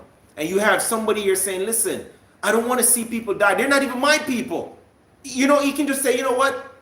Fuck it. Let them murder each other and drain their own resources. Because guess what? If they continue that war, Russia, who's a superpower, they're just going to keep depleting their resources and their army. And in the future, when they want to come and try something, we'll obliterate them because they can barely handle Ukraine. So, and the question she asked is, do you know when you just leave them alone? And that's why he said, some days I do feel discouraged. And then something comes along, something positive, and make me want to keep going. But this is the face of evil, people. This is how evil people exist in this world. The question she's asking is of the devil. She is of the devil. And that's why women are Jezebels. sanctions bill against Russia. If you get to that point, Mr. President. Let me just rewind that one more time so you hear the stupid question she asked the man about Ukraine and the fighting. And at least we'll, in one form or another, I don't feel so foolish. And remember this is Biden's war. This was a war that was never going to happen if I were president. This is a horrible, horrible war. And I get to see shots of soldiers through, satellite that are so terrible. 5,000 soldiers are being, 5,000 soldiers a week on average are dying. So the good guy's saying this. Soldiers, but I want to solve the problem. They're Russian soldiers and they're Ukrainian soldiers. And if I can save 5,000 souls, I just love doing it. How long do you give both countries before you're going to walk away? Exactly. Listen to her stupid question. Okay, keep going, keep being stupid. When does that come? Are you close to it? That's the face of the devil. Sometimes I get close to it and then positive. Let me pause it one more time. Keep going, keep being stupid. When does that come? Are you close to it? So the devil's saying, the devil is saying, when are you going to leave them alone to fight and murder each other? When are you going to do it? When are you going to do it? Tell me. Give both countries before you're going to walk away. Will there be a time when I will say, okay, keep going, keep being stupid? When does that come? When does that Are you come? close to it? Are you close to it? Really? Are you really going to let them keep murdering each other? If you can do something to help it? People, this is the face of the devil if you've never seen it. I'm a man of God. I'm a Christian. And this is the face of the devil if you've never seen it. This is someone who's possessed with the spirit of Jezebel and evil just by listening to her question. And I'm not trying to be a religious fanatic. I'm nothing like that. But just the question she asked, is that from someone who's sane? Is that from someone who wants to see peace in this world? The man just said, listen, I'm trying to save 5,000 souls a day. And she says, really? Wouldn't you just let them kill each other every day? Would you? When would you let that happen? Tell me, when? Can you? Please? Literally. I'm let's let it play one more time and then let it run. Ukrainian soldiers, and if I can save 5,000 souls, I just love doing it. How long do you give both? He used the word souls. They're going to walk away. Will there be a time? And the when devil I says, say, okay, keep going, keep being stupid. When does keep that fighting." come? When does that Are you come? close to it? Are you close to letting them keep killing each other? Sometimes they get close to it and then positive things happen, okay? So And then the good guy it's says, done. Your close ally, Senator Lindsey Graham. and then she moves on. She has nothing else to say. Against Because Russia. he's not saying, yeah, I'm going to let them murder each When you other. get to that point, Mr. This President, woman's of the devil, bro. to walk away. The devil in a Will you purple support- dress. Will you sign that sanctions bill? Well, it depends on whether or not Russia is behaving toward coming to a peace. We want a peace deal. We want Russia and Ukraine to agree to a deal. We think we're fair. Let's listen to her question now. We're gonna save a lot of people. Because you know she's going to ask something dumb. Save a lot of money too, because we're spending money like, you know, Europe is spending a third of the money that we're spending. And it's more important for Europe than it is for us. Biden had no control. He just sent money over there willy-nilly. Nobody had any idea what was happening, why they were doing it, why they were sending it. And it was massive amounts of money. So you think you're close? Which got funneled right back into the Democratic Party. Russia have to give up, because Ukraine, there's been discussions, they will have to give up some of the land. Russia that will have to Russia's give up illegal. all of Ukraine, because that's what they want. All of Ukraine, meaning they wouldn't keep any of the land that they've No, no. claimed? Russia would have to give up all of Ukraine, because what Russia wants is all of Ukraine. And if I didn't get involved, they would be fighting right now for all of Ukraine. Russia doesn't want the strip that they have now. Russia wants all of Ukraine. Common sense. Putin said that. They would keep going. Do you know that the European Union leaders have asked me to call Putin so many times because he doesn't return their phone call? You posted on social media he might be tapping you along. Might be. Did you But you might be misread tapping me along too when you tell me how nice an interview this is going to be. So- Did you? Don't laugh with her. She's of the devil. Did you in any way misread Vladimir Putin? You know what? Misread him, now that you're saying that? I'll tell you about that in a month from now or 2 weeks from now. I have no idea. I can tell you this, his ambition was stopped to a large extent when he saw that it was me that was now leading the charge, because he wasn't dealing with anybody in Europe. He wasn't going back. Do you know that I asked him, I said, did Biden ever call you in 3 years? Did Biden ever call? He said he never called. Do you know Biden didn't call him one time? And all these thousands of soldiers, hundreds, millions of soldiers are dying, and people, not only soldiers, there are people dying in the cities and the towns, and the whole heritage of that country is being blown apart. I mean, the country's heritage is being blown apart. You know the steeples, those beautiful spires that you see, you know the most beautiful in the world? Almost 95% of them are laying in smithereens, all broken up and so sad, laying all over the ground because they were shot. It's really a bad situation. And he didn't get one phone call from Biden. The war would have never started. And by the way, for 4 years it didn't start. I was there for 4 years. It was the apple of his eye. This was the apple of Putin's eye. There was no chance he would have gone in. What's the red line for you? At what point do you say, that's it, we're walking Well, away? you know, I mean, there'll be a time when I may say that, and if But I you're do, not there. there may be something I can't, maybe it's not possible to do. There's tremendous hatred, just so you understand. Look. Kristen, we're talking tremendous hatred between these two men and between, you know, some of the soldiers, frankly, between the generals. They've been fighting hard for 3 years. I think we have a very good chance of doing it. Very quickly, if you do walk away, would that mean that you would pull military and intelligence? I don't want to share? say that now. It's too early to say that. I don't want Okay. to get into that right now. Let's move on to Canada. You have long talked about making Canada the 51st state. There's obviously a new Prime Minister of Canada, Mark Carney, who you spoke to Correct. after his victory. He says that you didn't talk to him in that call about making Canada a 51st No, he state. called me, he was very nice, and I congratulated him, he had a victory. It's a very close victory, it's, there's no majority or anything, so that's gonna make things a little bit difficult, I think, for him to run, but he nevertheless had a victory, and he's a very nice man, I think. Do you plan to talk to him about making Canada If he a wants to 51st come and state? see me, he's gonna come this week or next week. So will you talk to him about making Canada a 51st state, annexing Canada? I'll always talk about that, you know why? We subsidize Canada to the tune of $200 billion a year. We don't need their cars. In fact, we don't want their cars. We don't need their energy. We don't even want their energy. We have more than they do. We don't want their lumber. We have great lumber. All we have to do is free it up from the environmental lunatics. We don't need anything that they have.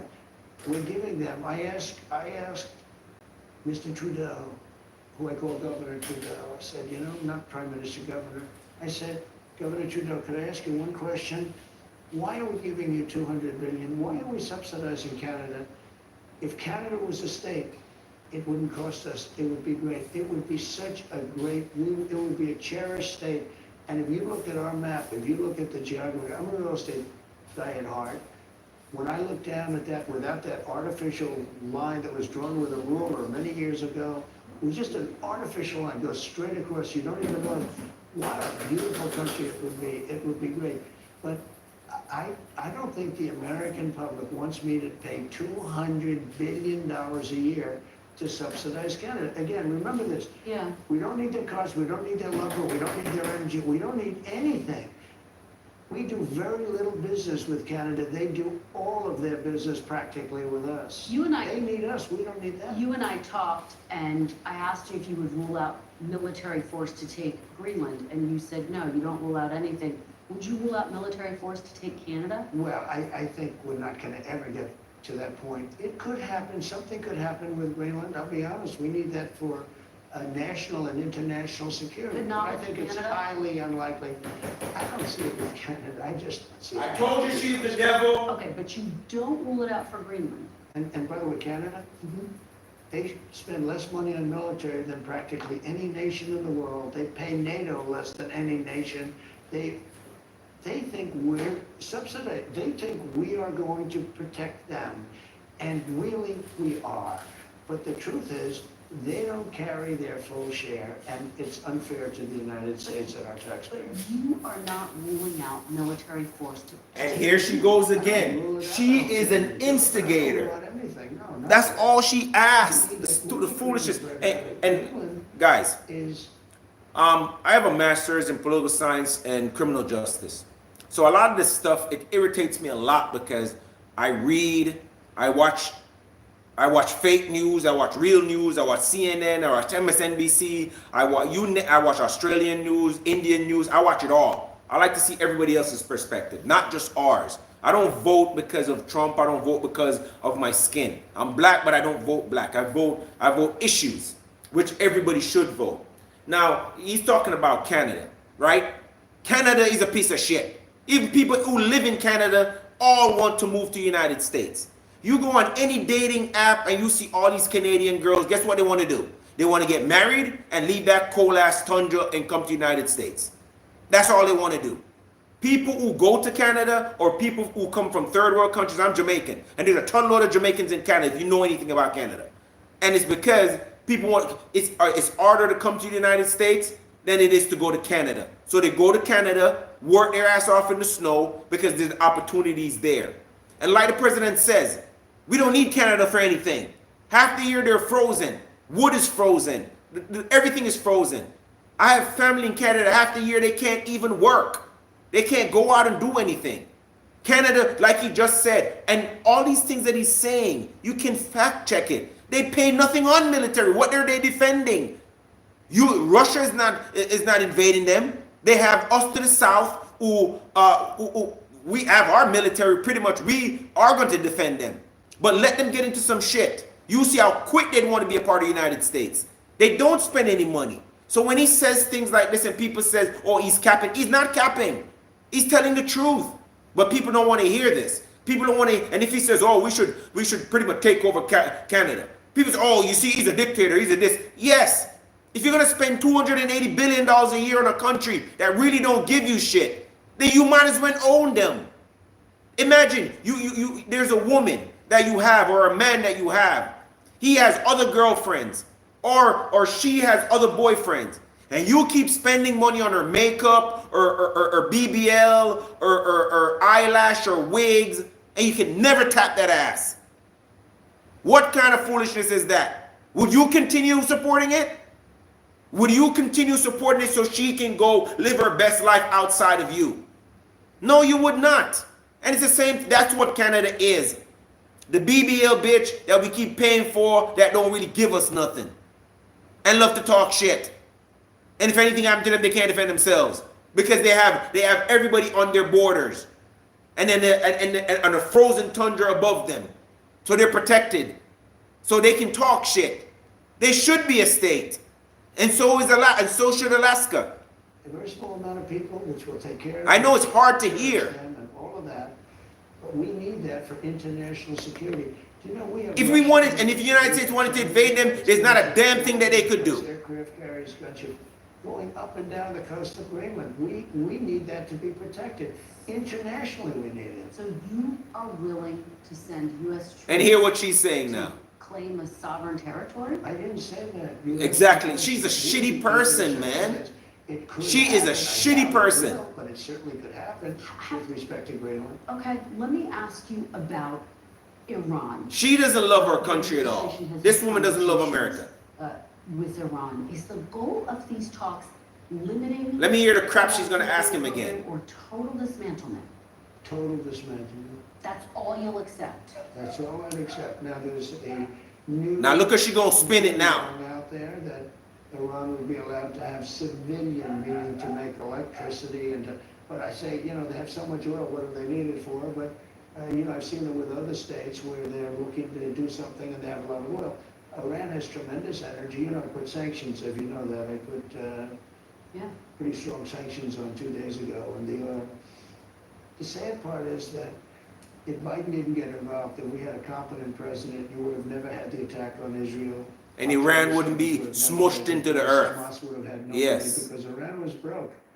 And now in a period of 4 years during the Biden. And I know you guys heard that we've been giving money to the Taliban. I know you guys heard that Biden administration has been funneling millions of dollars, hundreds of $1 millions to the Taliban. I hope you guys know that. Tracy, they became Not fake news. $300 Look it up. million cash in the bank. And they had no money. They were ready to make a deal with me. And it's very sad. Because of this rigged election, they didn't do it. Just another thing you can mark down to a bad election. It's interesting what you're saying, though, because Secretary Rubio has said that he would accept, or the idea is there is an openness to accepting peaceful civil nuclear program. Well, that's what people, I didn't say anything contradictory. I Okay. said that people are talking about that. And this is something that's really pretty new in the dialogue. I truly And hate that would woman. be, you know, my inclination is to say, what do you need that for? You have a lot of oil. So you want total dismantlement, bottom line. I think that I would be open to hearing it, you know, civilian energy it's called, but, you know, civilian energy often leads to military wars, and we don't want to have them have a nuclear weapon. It's a very simple deal. I want Iran to be really successful, really great, really fantastic. The only thing they can't have is a nuclear weapon. If they want to be successful, that's okay. I want They them would to have be used it. so They can't have successful. it. And you know, the Iranian people are incredible. I just don't want them to have a nuclear weapon because the world will be destroyed. Just to recap, we're talking about your desire to claim Canada, Greenland. What do you say to people, You forgot the Panama Canal? Panama Canal? What do you say to people who say they voted for you because they wanted you to end foreign conflicts, not start I more? don't see that as conflict. I think that's good for our country, those things. Look, the Panama Canal was taken over by China effectively. Now China seems to have left, but the Panama Canal, think of this deal. We built the most expensive object we've ever built in the history of our country. That was not McKinley, they just took away, I just gave back the name, but McKinley made the money. Teddy Roosevelt spent the money. McKinley gets very little credit, you know, but he made, you know how he made the money? Through tariffs. He was the big tariff president. Okay, but forget that. We built the Panama Canal. It was the most expensive thing. It would be the equivalent, like almost $2 trillion today. We've never spent it. And it was very successful. And Jimmy Carter gave it away for $1. Panama insists, This is the canal. Panama says they do control the canal, but we have a couple more questions left tonight. Panama said what? Little wrap. Panama said what? Panama says they still control it. I know you're saying China. Panama says they still control it. You know, But- if you would have gone there about 5.2 months ago, Yeah, every single sign on the Panama Canal, with the exception of about 15% of them, was in Chinese. Let me ask you, because we're nearing the end, just a couple more questions here. I'm not complaining. You keep saying to me like I'm rushing. No, you're not, and I really appreciate it. I don't really want to appreciate it. make you nervous. Thank you. The Trump Organization is selling hats that say Trump 2028. Yeah. Are you seriously considering a third term, Mr. No, I President, think- even though it's prohibited by the Constitution, or is this about staying politically I viable? will say this, so many people want me to do it. Mhm. I have never had requests so strong as that, but it's something that, to the best of my knowledge, you're not allowed to do. Mhm. I don't know if that's constitutional that they're not allowing you to do it or anything else, but there are many people selling the 2028 hat. But this is not something I'm looking to do. I'm looking to have 4 great years and turn it over to somebody, ideally a great Republican, to carry it forward. But I think we're gonna have 4 years, and I think 4 years is plenty of time to do something really spectacular. The Constitution does prohibit it. Some of your allies are pretty serious about this, though, Mr. President. I've spoken to them. They say they are coming up with potential ways. Well, that's- Obviously, the biggest one would be a constitutional amendment. That's because they like the job I'm doing, and it's a compliment. It's really a great compliment. Has anyone approached you, though, with an actual plan and a way to actually start the process Well, there are of ways of doing constitutional it. There amendment? are ways of doing it, and you know the same thing. And, if you look at the vice presidential thing, and you hear different concepts and different, other people say you can have a write-in vote. There's lots of different things. With all of that being said, I want to be a great president. I will have served, hopefully, everything will go well. I feel very good. I just did a physical. I took, unlike all other presidents, I took cognitive tests and I aced it. I got 100% correct, and one doctor said, there were numerous doctors watching, and he said, I've never seen that before. Biden didn't take a cognitive, he couldn't have gotten the first question right. But I came out great with the physical, both physically and mentally. And I just want to serve, do a great job. I'll be a president, I'll be a 2-term president. I always thought that was very important, to be honest with you. You know, if you look at President Polk, he was a 1-termer and he did some great things, actually. Very good president. And I'm not saying you can't do that, but there's something about being a 2-term president that was very important to me. And just to put a button on it, has anyone in an official capacity presented you with, sir, here are some ideas by which you could actually get a constitutional Well, in the amendment? capacity of being a big supporter of, many people have said different things, but Okay. I'm not looking at that. You haven't had official meetings about it? No, and just so you understand, 4 years is a long time. I have almost 4 years. You know, all of these things that we've done more than any president, and even you might admit that. Nobody's done the extent of the things that we've done. Nobody's done this in essentially a little bit more than 3 months. As they say, 100 days. I'm looking to do a great job as president and set the country on the right track, because if I didn't win, this country would have failed. We would have been a failed nation. You have built a political movement that has transformed the Republican Greatest in Party. history. It's transformed the country, The quite greatest frankly. political movement in history, MAGA. When Make America great again. When you look to the future, Mr. President, do you think the MAGA movement can survive without you as its leader? Yes, I do.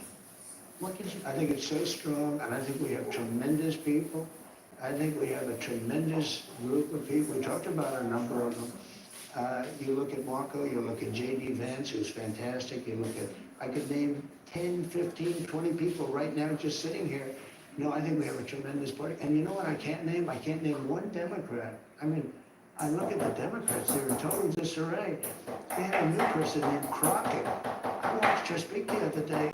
She's definitely a low IQ person. And they said, she's the future of the party. I said, you have to be kidding. I don't know what they're going to do.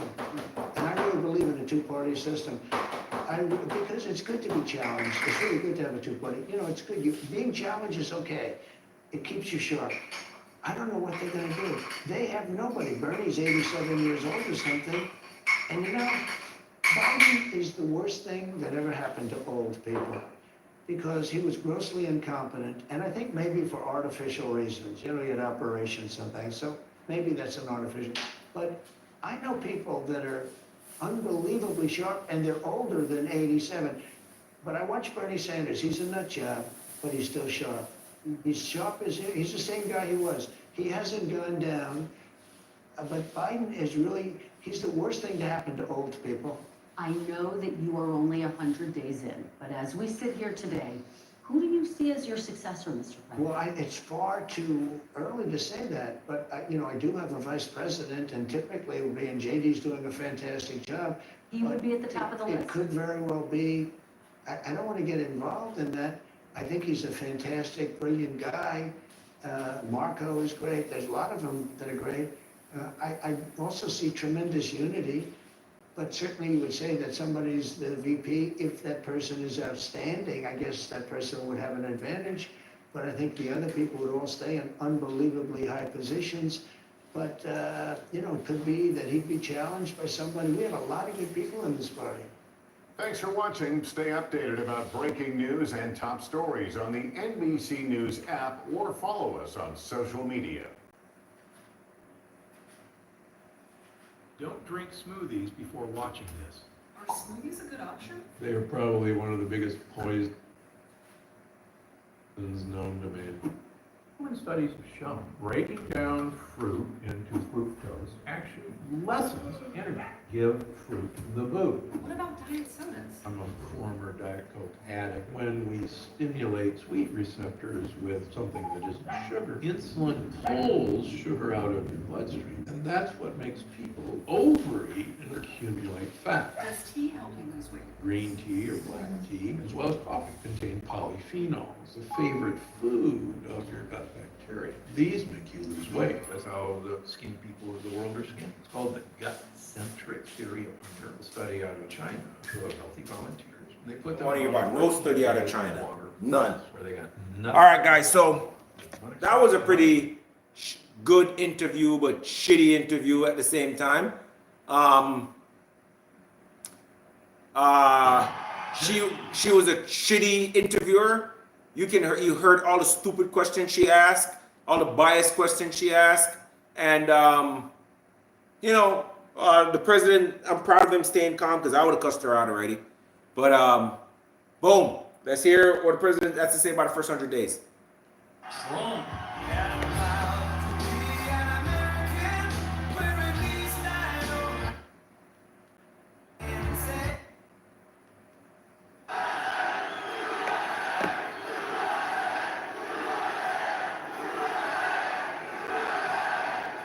Thank you very much. Hello, Michigan. Hello, we love you, Michigan. We love you.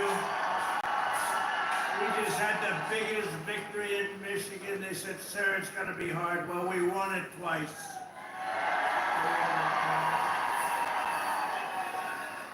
We actually won it 3 times. You want to really know?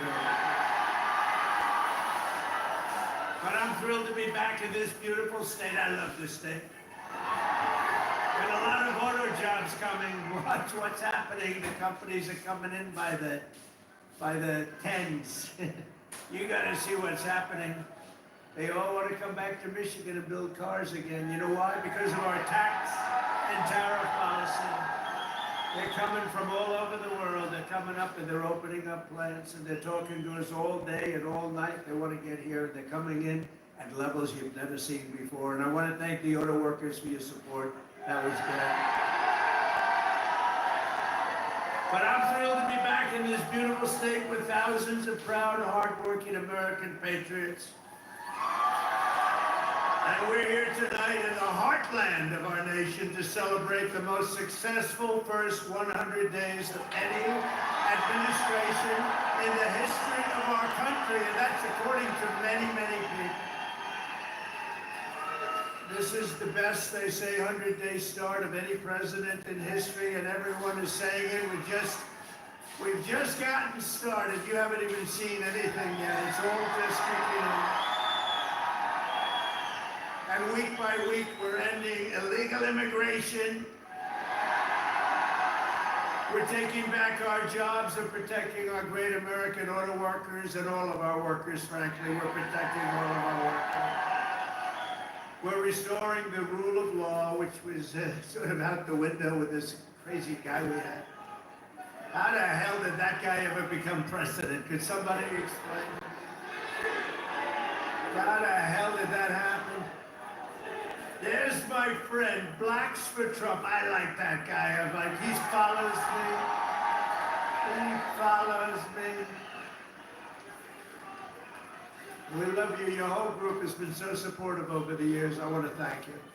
Everyone thinks I pay you a fortune. I don't know. I don't even know who the hell he is. I just like him. So, thank you very much. Thank all of the fellas. Thanks them all. But we're ending the inflation nightmare, the worst that we've had probably in the history of our country, getting woke lunacy and transgender insanity the hell out of our government. We're stopping the indoctrination of our children, slashing billions and billions of dollars of waste, fraud, and abuse. And above all, we're saving the American dream. We're making America great again, and it's happening fast, too. What the world has witnessed in the past 14 weeks is a revolution of common sense. That's all it is, really. We're conservative. You're conservative, you're liberal, whatever the hell. You know what it's all about? It's about common sense when you think about it. We're for common sense. We like strong borders. We like good education. We like low interest rates. We like being able to buy a beautiful car. And now deduct the interest on the loan. That's never happened before. We want a strong military. We want low taxes. You know, the Democrats, they campaign on, we will raise your taxes. It's the first time. You know, I haven't been doing this that long, actually, compared to a lot of people. They've been doing it for a long time. They say, you became president. I can't get out of Congress, and some of them can't even get into Congress. But, you know, I haven't been doing it that long, but all my life I've been watching, and I've never heard people campaigning that they're going to raise taxes. It's always been, we will reduce your taxes, Democrat, Republican. Now they go, we're going to raise your taxes. If our bill doesn't pass, the Republicans, we have 100% just about Republican support, but it would be nice if we had just a couple of Democrats just to make sure, because, you know, every once in a while you have a grandstander Republican. We have some grandstanders, but every once in a while, not many, but remember who those grandstanders were and vote them the hell out of office, okay? Will you do that? Vote them out of office. You know, they do it they're morally bound. You know what the answer is? If you don't get it, you're going to have the highest tax increase in history instead of the greatest tax cut in history. If the Democrats prevail on this bill, you get a 58% tax increase. Would you like that? These are the Democrats. But I've never seen all the years they campaign, we will raise your taxes. I say, this place has gone, this country has gone crazy. And today they did it again. Some guy that I never heard of. John James, is he a congressman, this guy? He said, ladies and gentlemen, I am going to start the impeachment of Donald Trump. What the hell did I do? Here we go again. They want to impeach me. This lunatic used up. Actually, I had the television way down, and I said to our great First Lady, listen, did I just hear us being impeached again? We're getting good at this now. No, they've gone totally crazy. These people, and you know what? They've totally lost their confidence. They can't even tell a lunatic like this dumb guy that said it. And then you have the other one that's always with the cane. He's always impeaching you. He raises his cane. He always impeaches. But they have no control over those people. They have no control, and the reason is they've lost their confidence. They have no confidence anymore as a party. They have no candidates. And you know, when they say that Bernie's probably the best they have. By the way, he's about 7 years older than me, more 8 years old. One thing I gotta give him credit, he's a lunatic, but he's still pretty sharp. And he's going around with AOC +3, you know, the +3 follow-up. They hang on for little bits. They hang on for nuggets. And they get crowds. They say, oh, our crowds are so much bigger than their crowds. Their crowds are small. If I ever had a crowd like their biggest crowd, they'd say it's over for Trump. He's lost the magic. But this is great, and all the people outside, we love you. We put screens up.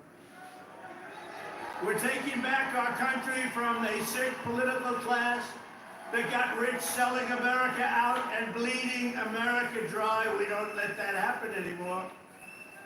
And we had 4 great years. We had the greatest economy in the history of our country. The stock market went up 88%. We did great. And we're going to do better now. Because now we learned a little bit. After years of leaders who sent your money to defend the borders of distant foreign nations, that's what we did. We'd fight for other nations, but not for ourselves. You finally have a president who is defending our borders and our nation.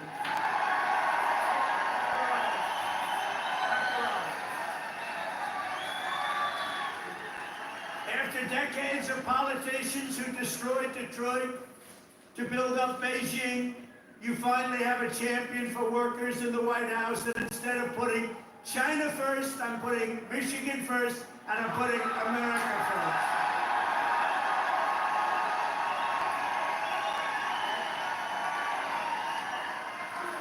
After a lifetime of unelected bureaucrats stealing your paychecks, attacking your values, and trampling your freedoms, we are stopping their gravy train, ending their power trip, and telling thousands of corrupt, incompetent, and unnecessary deep state bureaucrats, you're fired. Get the hell out of here. You're fired.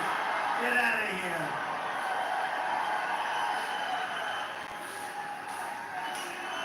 here. In 100 days, we have delivered the most profound change in Washington in nearly 100 years. I read an editorial today that this is the most consequential presidency in history. How about that? And it wasn't even by a group that would normally be supporting us. It was a group of people that I think they tend to be on the liberal side, but they said it's the most important election.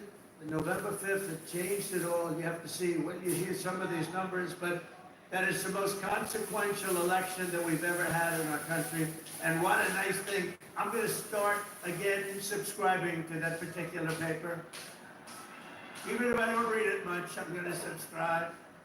But it was a very nice compliment, especially from them. They know who I'm talking about. We're ushering out the long reign of special interests and the radical left lunatics, and we're ushering in the golden age of America. That's what we have.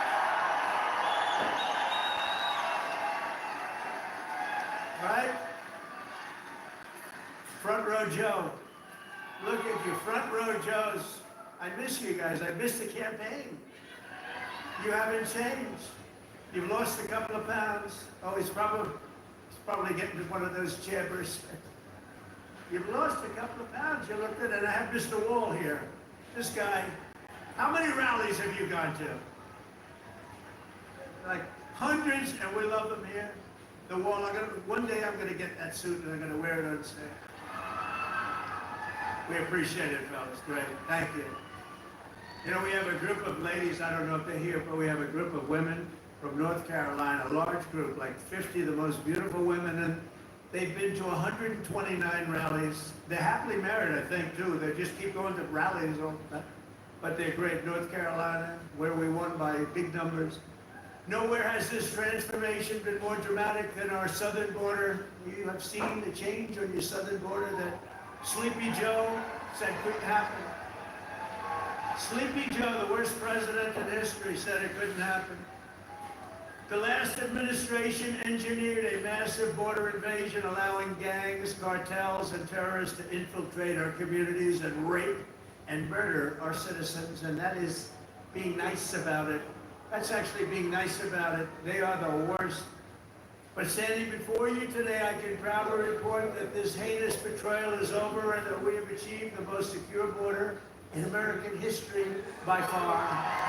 In American history. For 2 months in a row, we have now set all-time records, and this is by the media, the fake news media, which most of it is fake. We've set all-time records for the lowest number of illegal border crossings ever recorded. Think of that, ever recorded. The number of illegal border crossers released into the United States is down, listen to this please, 99.999%.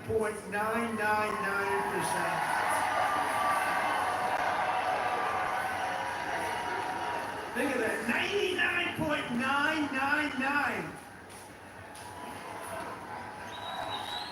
3 people got in. 3.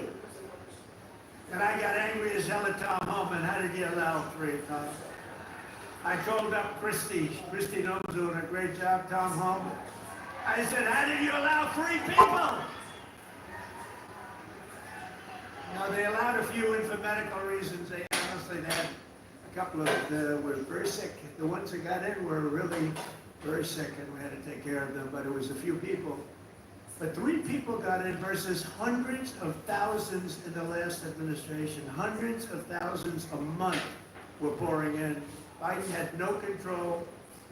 Thank goodness he appointed a great border czar, right? Kamala. She was a great candidate. It was fantastic.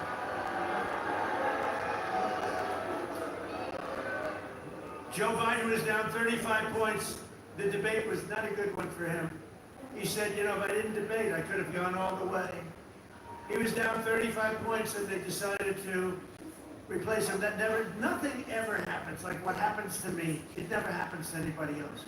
I had to beat 2 candidates. So he's down. This is like you're in a fight. Dana White, the UFC, you're in a fight and you're just beating the guy so badly. And they say, oh, let's put in another fighter. That's what happened.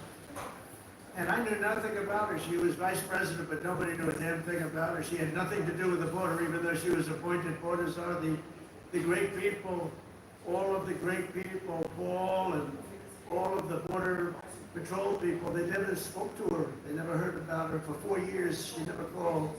But there's never been such a difference in anything as the difference between the border today and the border what it was just 6 months ago. So I want to say congratulations, America. It's about time. If we had not won the 2024 election, oh, does that sound good, right? We won the 24.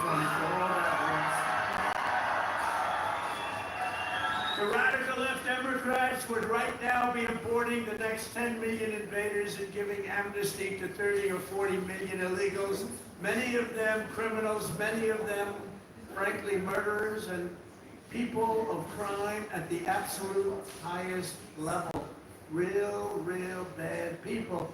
It would only be a matter of years or months until America itself became a failed third world nation. That was happening because we're going to be a third world nation. I'll tell you what, if these guys won, if this group of radical lunatics, and by the way, you know, Biden, we find out that whoever operated the auto pen was the real president, and Biden knew nothing about it.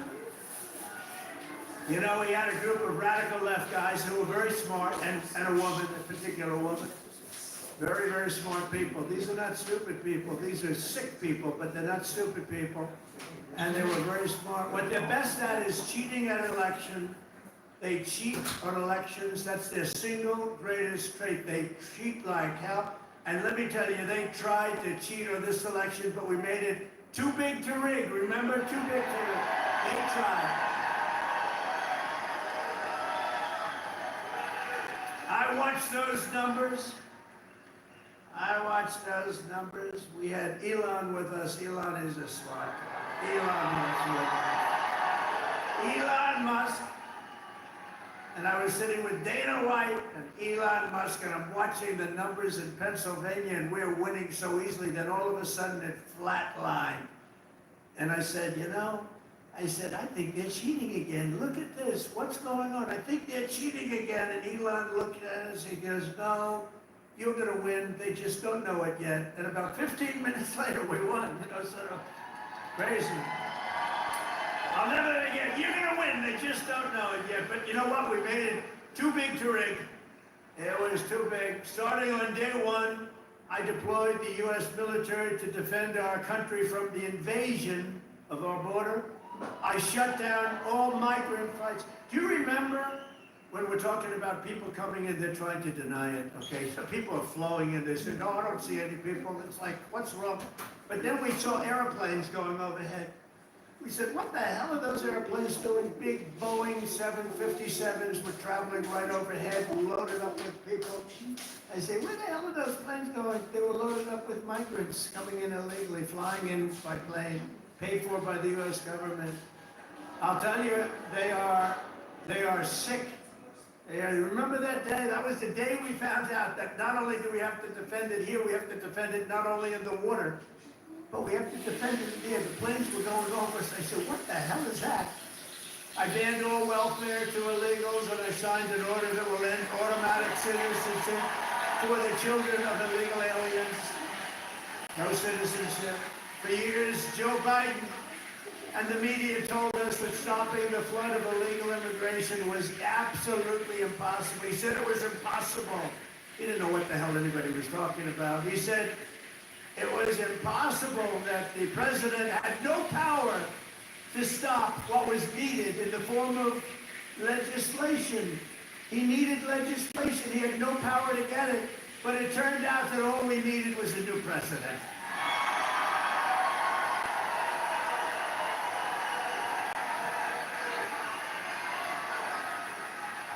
Within days of taking office, I signed the Laken Riley Act. Laken Riley, beautiful Laken Riley, who was killed by an illegal immigrant, viciously, violently killed. But I signed the Laken Riley Act to facilitate the expulsion of dangerous criminal aliens, and when necessary, we had to put them in jail. We couldn't take a chance that they'd come back in again. In recent weeks, ICE, who are great, these people are great, has arrested dozens of child rapists along with murderers, kidnappers, drug traffickers, and thieves, and frankly, people from mental institutions. We've designated 6 murderous Mexican drug cartels as foreign terrorist organizations. We have also designated 2 bloodthirsty transnational gangs, MS-13 and Tren de Aragua, TDA. They've been designated the highest level of terrorists, and that lets us do a lot of things that you wouldn't be able to do. We got to get them out of here before they kill more people. They've killed plenty. My administration has increased arrests of known and suspected terrorists by 655%. Is that okay? We tried to get it higher. We tried to get it higher, but the courts are giving us a hard time. Can you believe? You know, I won on the basis of, I think the number one thing was on illegal immigration at the border, the people pouring across our border that are from all over the world. They're unbelievably bad. In many cases, unbelievably bad people. I think that was the number one thing. And now the courts are trying to say that, you know, that doesn't matter. I don't think it's going to be allowed to stand. Democrats have vowed mass invasion and mass migration. We are delivering mass deportation, and it's happening very fast. And the worst of the worst are being sent to a no-nonsense prison in El Salvador. Why don't you watch this? Watch this. Take a look.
President Trump, America is a dumping ground for criminals no longer. They're not even trying to come in.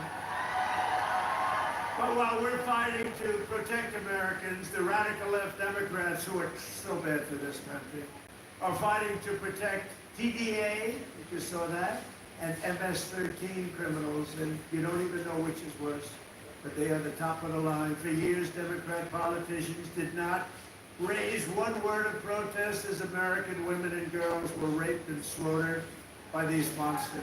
They were raped and slaughtered hereabout. But the second we try to deport them, the radical Democrat Party is racing to the defense of some of the most violent savages on the face of the earth. Who the hell would vote for these people? They're racing to the courts to help them, but this is not what the people want. This is not what they voted for in record numbers. I won the election. We won every swing state. We won the popular vote.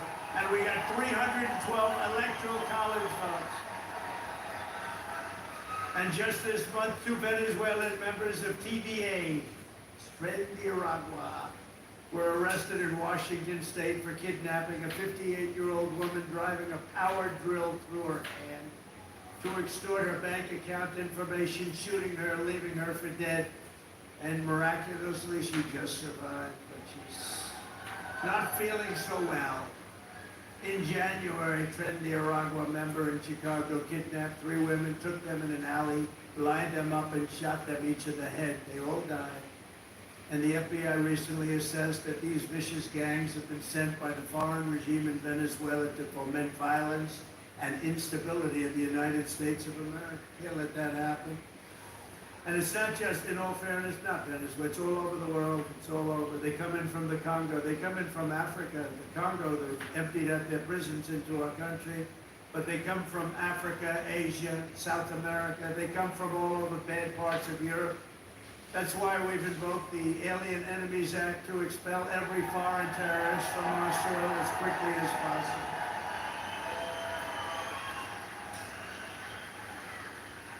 Never forget the same people that we now claim we're not just not taking this crap anymore. We can't.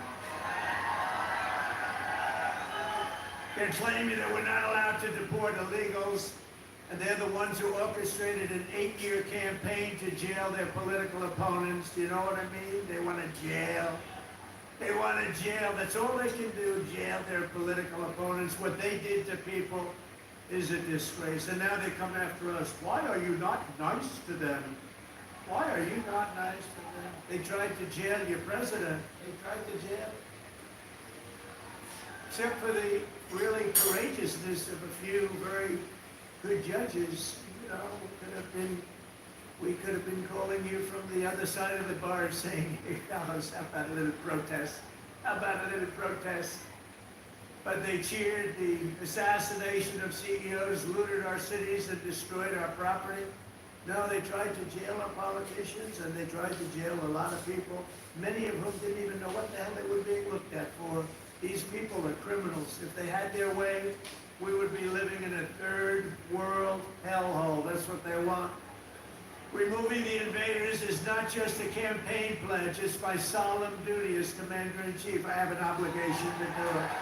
Save our country.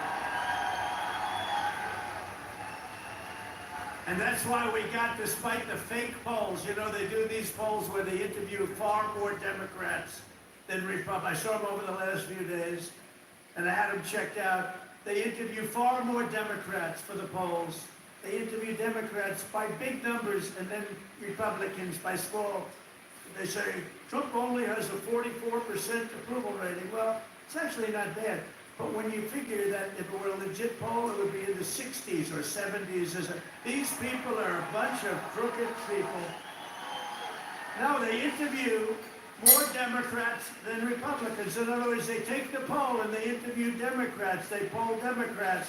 And then they say, they try and depress it as much, just like they write bad stories. 97% of the stories written about me, think of it, were negative. And yet, we won in a landslide because they have no credibility.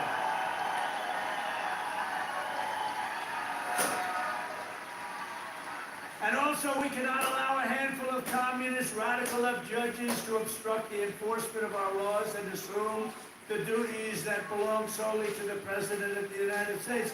Judges are trying to take away the power given to the President to keep our country safe, and it's not a good thing. But I hope, for the sake of our country, that the Supreme Court is going to save this, because we have to do something. These people are just looking to destroy our country.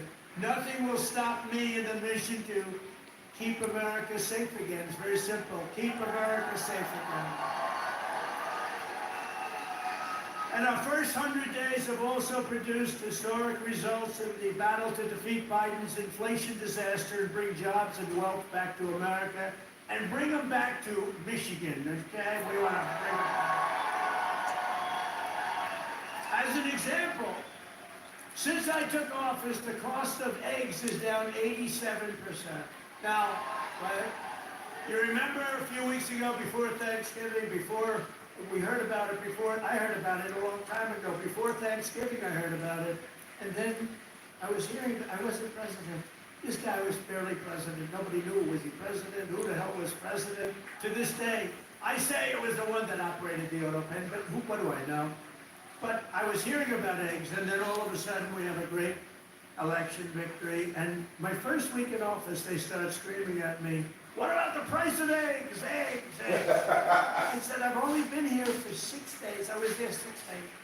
I said, "What's wrong with eggs?" They said, "The price of eggs has gone through the roof, and you won't be able to have them for Easter." So I put our very capable Brooke Wallace, who's our wonderful Commissioner of Agriculture that you know in Michigan. I said, "Brooke, I've only been here 6 days before I heard, maybe even less, maybe 5, maybe 4. But it was my first week." And they said, "Brooke, you got to save me here and get me killed about eggs. What the hell's going on with eggs?" She said, "Well, you can't get them. The price is through the roof, and it looks like we're going to have a real problem for Easter. You're not going to have eggs." I said, "Brooke, that doesn't sound politically viable to me. That doesn't sound good. Because nobody's going to believe me when you get out there that it's Sleepy Joe Biden's fault. So, Brooke, you got to get going, Brooke, please." And she did a great job. And you had so many eggs for Easter, and your price was down 87% from that point. Prices are coming way down. You know, the fake news doesn't say. They said, he pledged. Now, I pledged safe orders. I pledged all sorts of things. But they said, he pledged to bring prices down. No, that's what it's done. They're trying to say the prices are going up. Your energy, your car, your gasoline, they have 3 states this week, a couple of days ago, that were $1.98 a gallon. No more eating food. So gasoline prices are down by a lot. Energy prices are down. Mortgage rates actually just went down. Prescription drug prices just saw their largest monthly decline ever recorded. How about that? Remember what you heard. Prescription drug prices just took the biggest plunge ever since they've recorded the prices, which have basically gone up, except for my 4 years. They did pretty well. But we got to know that system. The system is a bad system. But they just took the biggest dive ever in the history of prescription drug prices. Think of that. That's a big thing. I got to say it again and again, because they will never tell you that. The fake news will never tell you that. Grocery prices have gone down. Everything's gone down. And yet, I saw this person on MSDNC, which I think is probably even worse than CNN. It's probably worse than CNN. But I saw this horrible, horrible anchor. How these people get jobs? I wouldn't hire them to do the most menial of chores. But I saw this person. He campaigned on bringing prices down. Every price has gone down. What am I going to do? I mean, think of it. Gasoline was almost $4 not so long ago. And now, Mike, we just hit $1.98 in a lot of states. Think of it. And they're saying, and you know what? And inflation is basically down. And interest rates came down despite the fact that I have a Fed person who's not really doing a good job. I won't say that. I want to be very nice. I want to be very nice and respectful to the Fed. You're not supposed to criticize the Fed. You're supposed to let him do his own thing. But I know much more than he does about interest rates, believe me.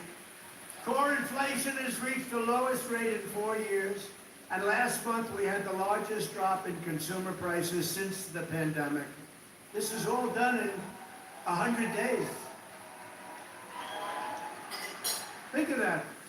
This is all done in 100 days. But when you watch the fake news, you see fake polls. Again, they poll more Democrats than Republicans. Democrats aren't going to say, I'm going to vote for Trump. Hold it. And we still got Not really 45, again for the rest of the 44%. day. But on the legitimate polls, I think we're in the 60s. I think we're in the 60s or 70s or something.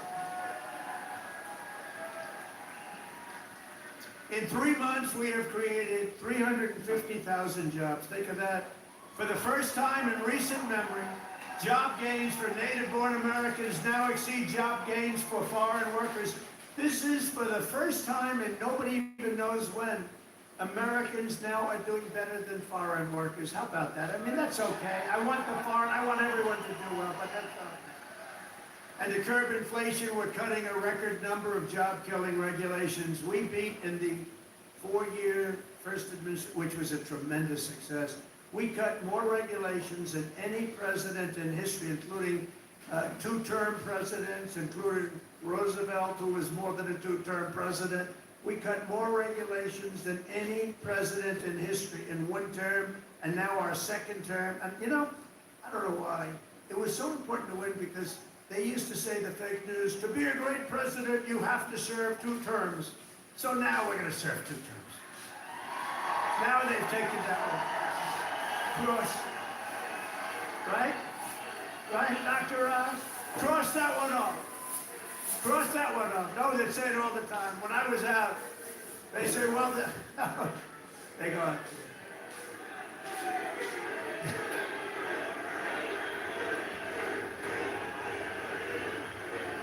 thank you.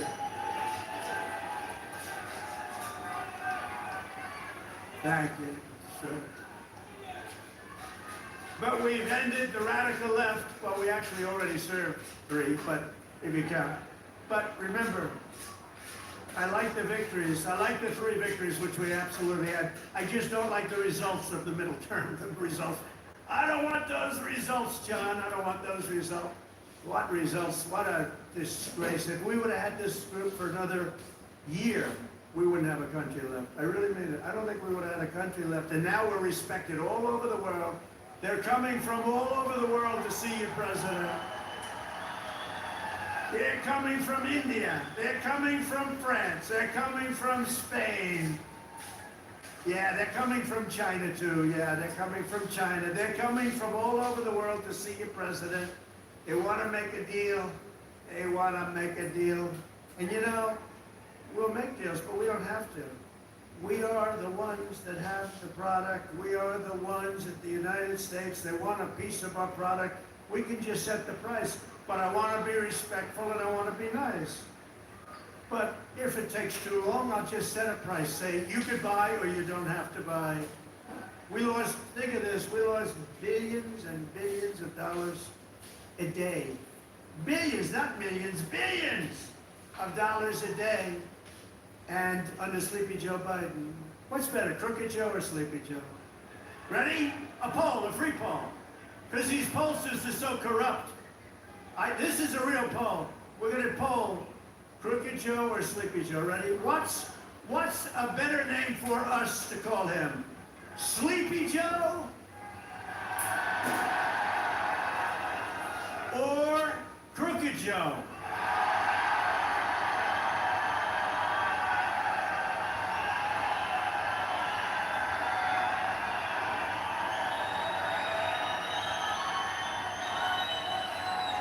I'm not surprised it's happened. I sort of loved Sleepy Joe, you know, just had a nice ring to him.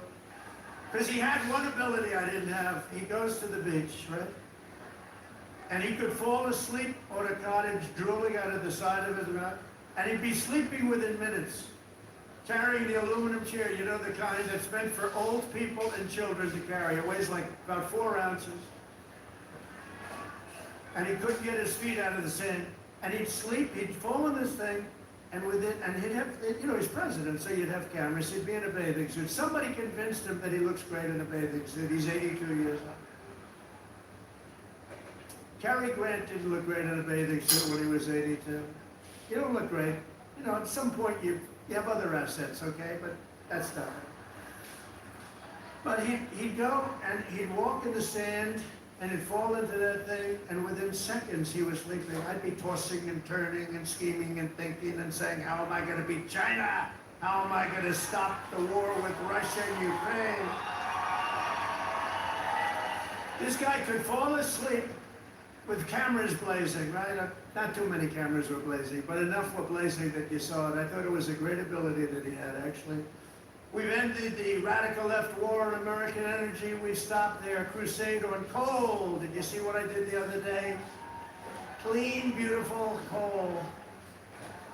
I said, you're not allowed to use the word coal unless you say clean, beautiful coal. So you have guys got to go up. Department of Energy. We have great people at the Department of Energy. They talk about clean, beautiful coal. China uses coal. They're opening up a coal plant every week. A massive coal plant, but we're not allowed to use it, but now we are, because last week I gave it absolute, total approval. And you know what I don't give approval to? Those stupid windmills that go round and round and round. And we've ended the Green New scam. We've reopened Anwar, the greatest drilling site anywhere in the world, in Alaska, and implemented the new energy policy of the United States. You know what it is? We have a policy. It's called drill, baby, drill. That's our policy.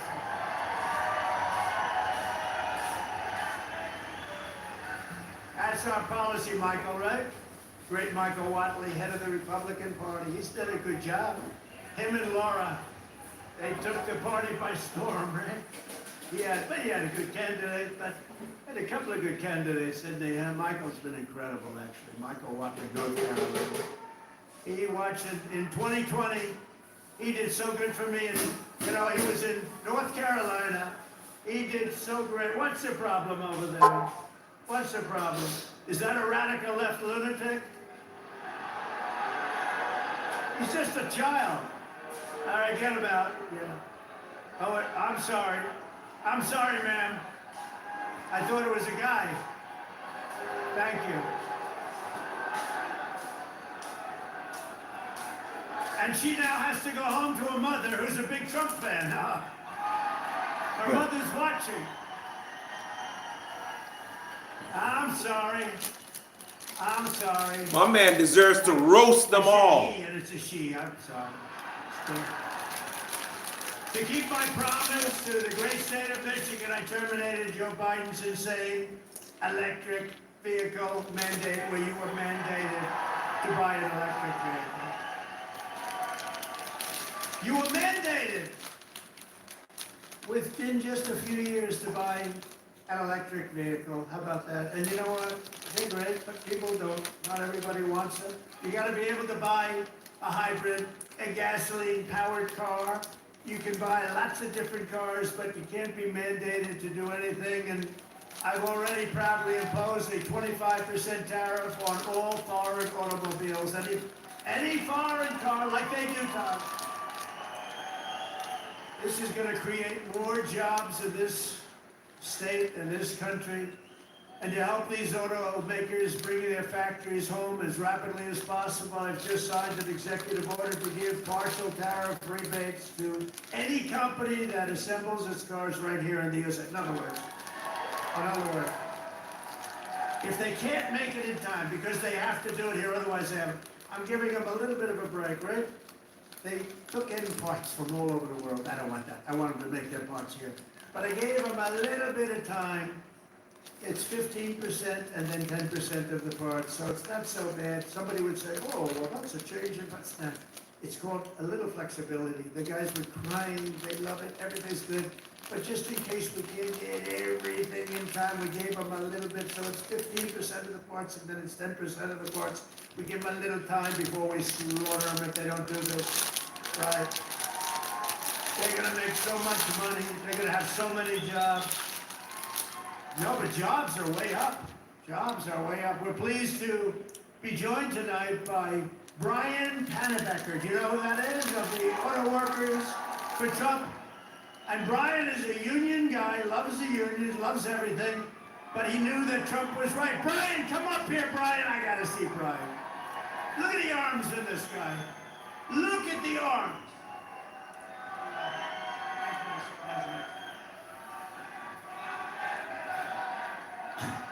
Thank you, Mr. President. It's a great honor to be here on your 100th day in office of your second term.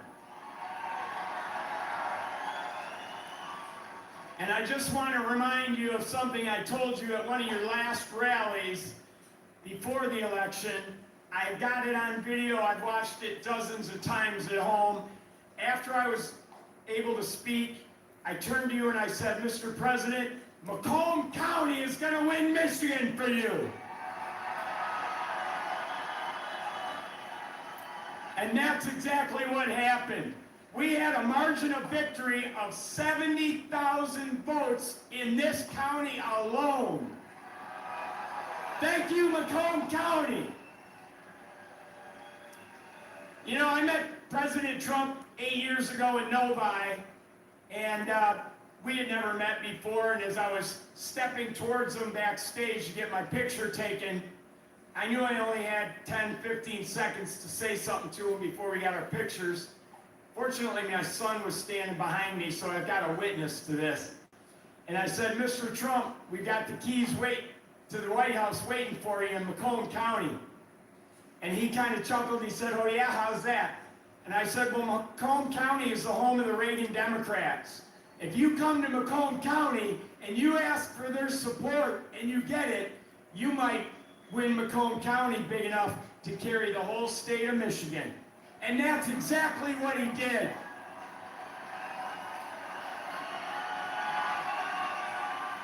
So I want to say thank you to the auto workers, everybody who works in the automotive field, the suppliers, every one of you, the truck drivers. Thank you so much for supporting the greatest president in our lifetimes.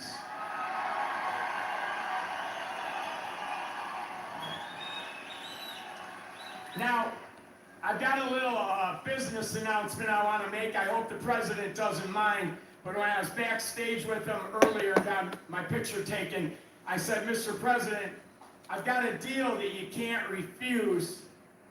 And he said, what's that? And I said, well, I'm writing a book. This man is going to be a politician soon. Journey. I've been involved in some things here in Michigan, conservative causes like right to work and the Michigan Civil Rights Initiative. And I said, you have a publishing company, Winning Team Publishing. It's run by Don Jr. and his partner. I said, I'll agree to use your publishing company if you agree to write the foreword to my book. He stuck out his hand and said, I'll do it. That's how you negotiate with the best negotiator in the world. So listen, I got one last thing to say. All of us have a job to do. Number one, we have to win the 2026 elections. It has to happen. Sri Thanadar, that lunatic Democrat from Detroit, is already threatening to impeach President Trump if they get the majority back. But luckily, right now, we've got good people in Congress like Congressman John James over here who are stopping that from happening. This guy's good. Let's get those likes up, fam. We gotta get out, and we don't have any time to Thank you guys for joining the live. Appreciate you. Our neighbors, our families, I watch this all the time. The campaign for 2026 starts tomorrow. We've got to win that election. So the work is not over. The work has just begun. November 5th was not the end. It was the beginning of the golden age. And let's all tell President Trump how much we support what he's done the first 100 days in office. Man, this is a hype man right here. Oh yeah, I forgot. There's one other thing I wanted to say in front of all these thousands of people to President Trump. President Trump, I love you.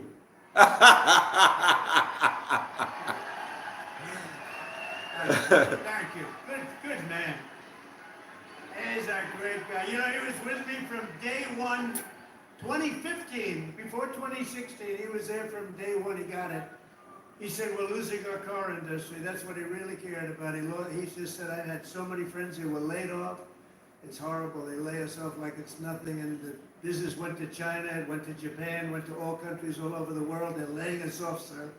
And he said, we can Man, solve so that. they got this man to thank for the way our President Trump is and we've solved it. We're going to be doing pushing for the car industry. Never believe we'll be the #1 in the world again. Nobody can believe it because we have been beaten up so badly by these countries that have rigged the whole thing. They fight like hell. They're smart.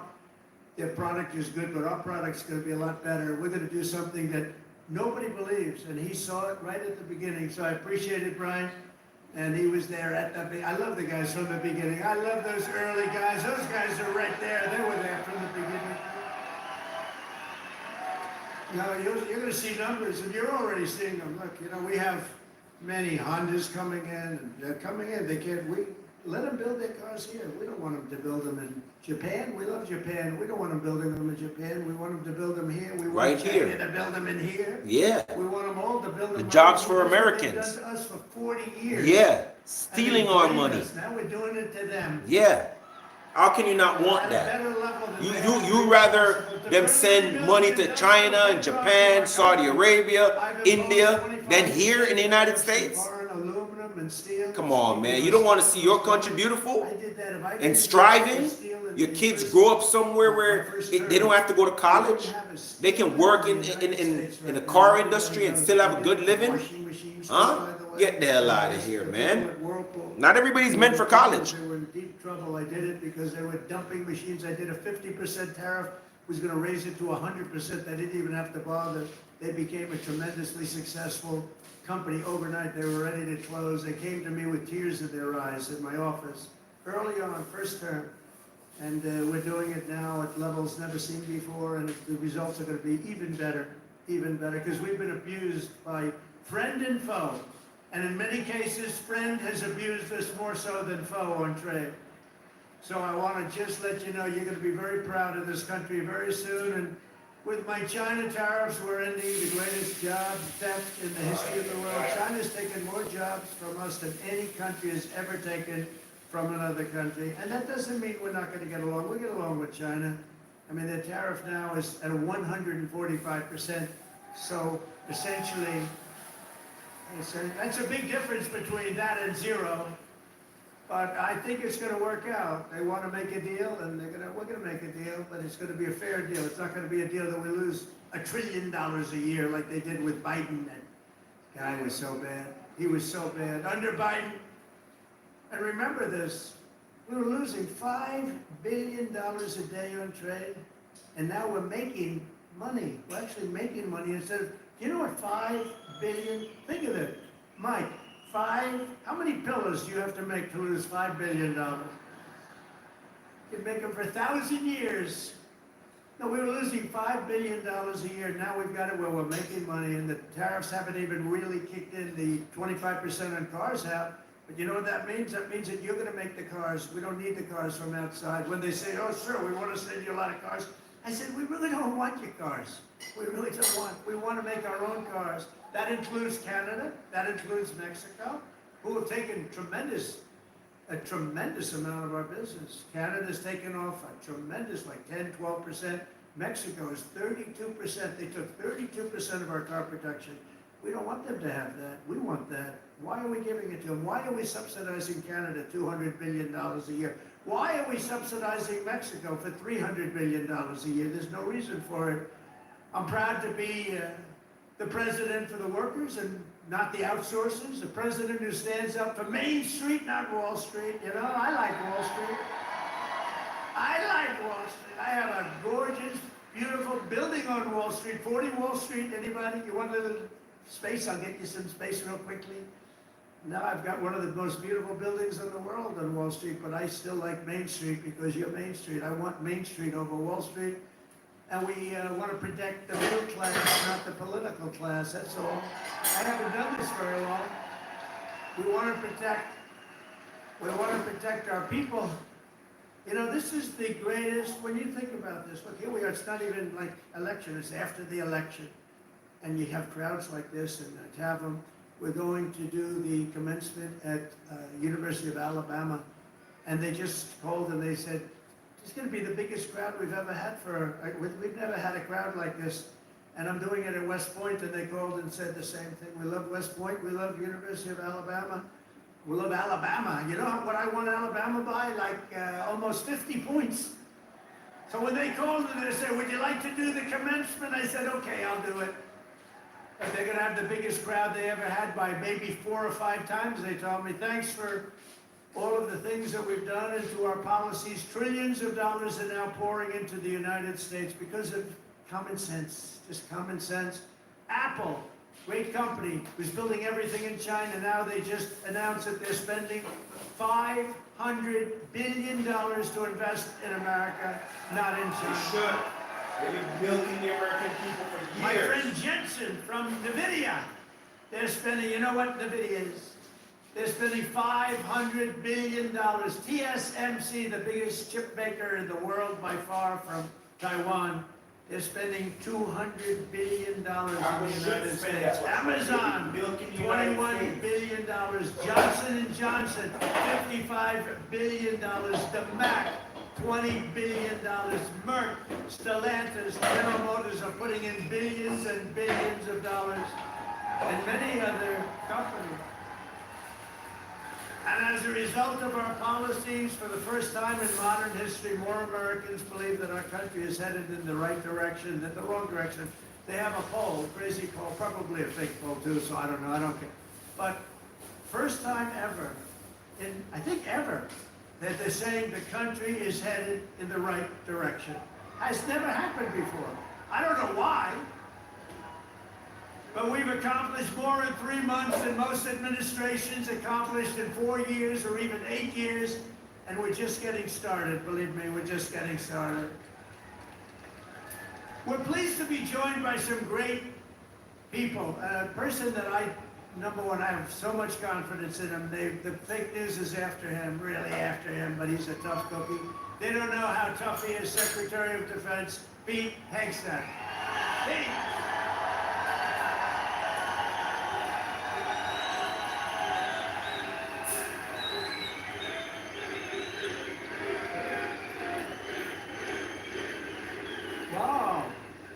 Pretty good. How are the Hooties doing? Not too good, but our new administrator of the Center for Medicare and Medicaid Services, somebody that everybody knows, but this guy, you know, the show is a big success, but sometimes it hurts your image to have a television show. He's the top, I mean, he went to Harvard. I shouldn't even mention that anymore because that used to be a good thing. Today it doesn't mean much. But he went to University of Pennsylvania Medical School, top student, top doctor, top everything. One of the smartest guys in medicine, also a big star, Dr. Mehmet Oz. Dr. Oz, thank you, doctor. Thank you. A man who waited today, just came here, he was all sweaty and grimy. I said, what the hell happened? He ran into the building because he wanted to vote in Congress, and I hear we passed the vote.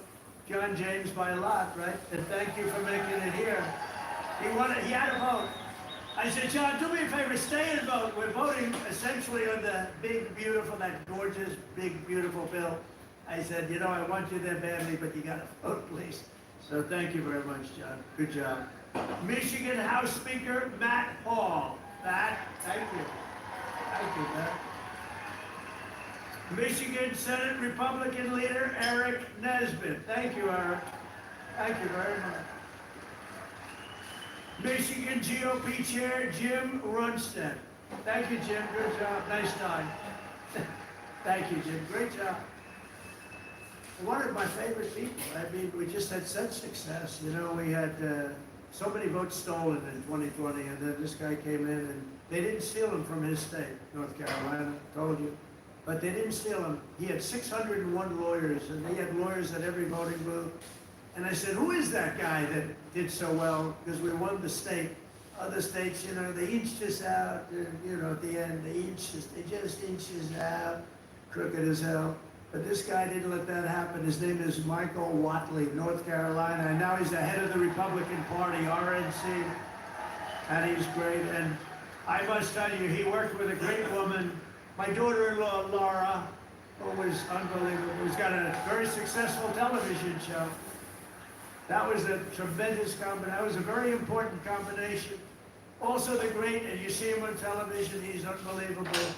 Hey, Stephen, come up here, fast. The great Stephen Miller, who we like, Stephen. Come here, Stephen. I love this guy. I love this guy.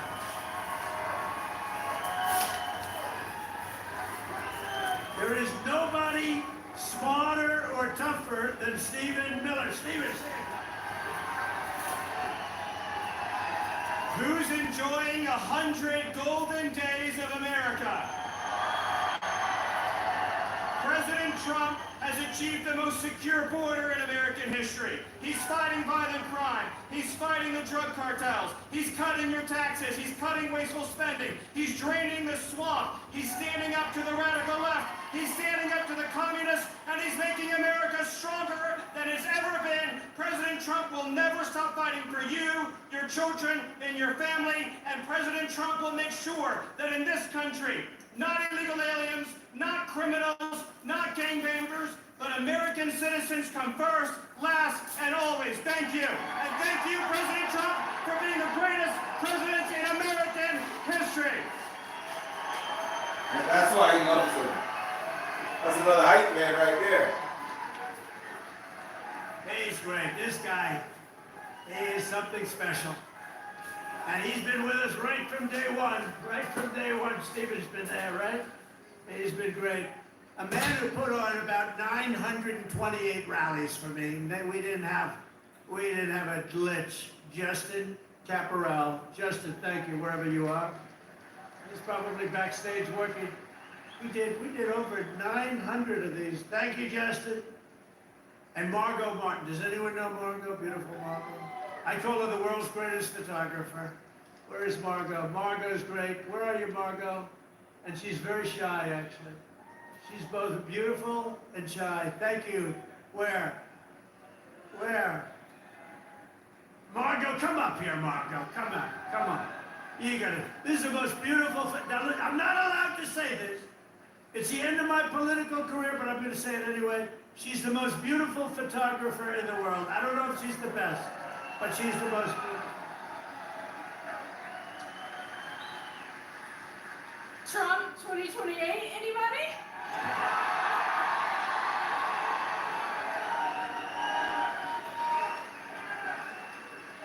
People love Margot. And how about Caroline? How's Caroline doing? How is our Caroline doing? Caroline has taken the world by storm. She's taken it. And you know, we have a man here that, I don't know, but he's defending me all the time on CNN. And he defends me really well, but he can't go too far, because if he goes too far, he'll get fired. I said, you're amazing. You can take it right to the edge. And he really does a good job. He's not allowed to go any further. He would be off, you know, if he really went totally crazy, which he'd like to do. But I think he's terrific. Scott Jennings. Where's Scott? Where are you, Scott? Come here, Scott. This guy, really, I've watched him for years. I don't know him, but he likes Trump. Come here, Scott. Oh, CNN, this is the end of Scott. No, who cares? Don't worry, we'll take care of you, Scott. Scott Jennings, really great. Thank you. Michigan. We were flying in here today, and I said, look at these farms. I got to get a farm in Michigan, because when you own as many libs as I do, you got to put a place to put them all. Thank you all very much. Thank you, Scott. And I also want to thank the rest of the Michigan Republican delegation for all the work they do in Congress, and who are back in Washington working on the big, beautiful bill. We're going to name it, I think, the big, beautiful bill. In 100 days, I've taken more than 1,000 executive actions, and I could recite our accomplishments all night long. And by the way, did you just see what I did? straws. I wiped out the paper straw, little thing. These are the little things. Your sink. You ever try buying a new sink and no water comes out? Your shower heads, your toilets, the whole thing, it's a disaster. We now have it so you can have as much water as you want because it's not an environmental problem. You have areas that can't get rid of their water and yet they put restrictors on them. You used to take them off, but now you can't because they're welded in, but now you don't have to worry about that because we've opened up your faucets and we've opened up, especially me. I don't like taking a shower where the water goes drip, drip, drip onto my luxuriant air. I need a lot of water. I need everything I can get. I don't need to be under a shower trying to get water to come out of that damn thing. So we've opened up the shower heads, the faucets, the toilets, the washing machines that don't give you water. All of that stuff has been opened up, and we're giving you gas ovens, gas stoves if you'd like. No more electric. You can have electric if you want. I have a lot of friends that like gas better. You're supposed to sell your gas stove or get it, I don't know, who do you sell it to? Maybe another country, because we're the only country that would be so stupid to that. But the stoves now, you can have gas stoves, all you want. Put 4 of them in your kitchen. I couldn't care less. It's all common sense. People were so angry about that. Remember? They were all angry. Get rid of your gas stove. You have to go to electric. There's something they have with electric that's amazing. And by the way, Elon makes a great car. But not everybody's going to want it. You know, they all say, oh, well, Trump is, maybe he's under the thumb of Elon. Do you think Elon was happy about ending the all-electric mandate? I don't think he was still happy. But he's a great guy. You know, honestly, never said a thing. He says, let me just compete fairly. By the way, it's not fair what they've done to him, too. That is a disgrace. That is a disgrace. But he's a great guy, and he's really helped us. And you know, they've saved $150 billion on waste, fraud, and abuse, Doge. So we want to thank him. He's an incredible guy. Anybody that can land a rocket ship, I saw this thing come in, I said, you gotta be kidding, this rocket's coming in. You know, most of them go right into the ocean. But he lands it. I was on the phone with somebody talking, and I saw this thing coming in. It's spinning out of control, coming down. It's all burning. It's on fire. It looks like hell. I said, well, just another rocket going into the ocean. And then all of a sudden, you see the fire pouring out of the engines, and it starts to slow up, slow. Then it's straight. Then it starts moving over a little bit. Then I say, oh no, it's hitting the gantry. It's going to hit through, and the engines go, raw, straightens it up. And it gets hugged like you hug your beautiful little baby, right? And I said, who the hell did that? It was Elon.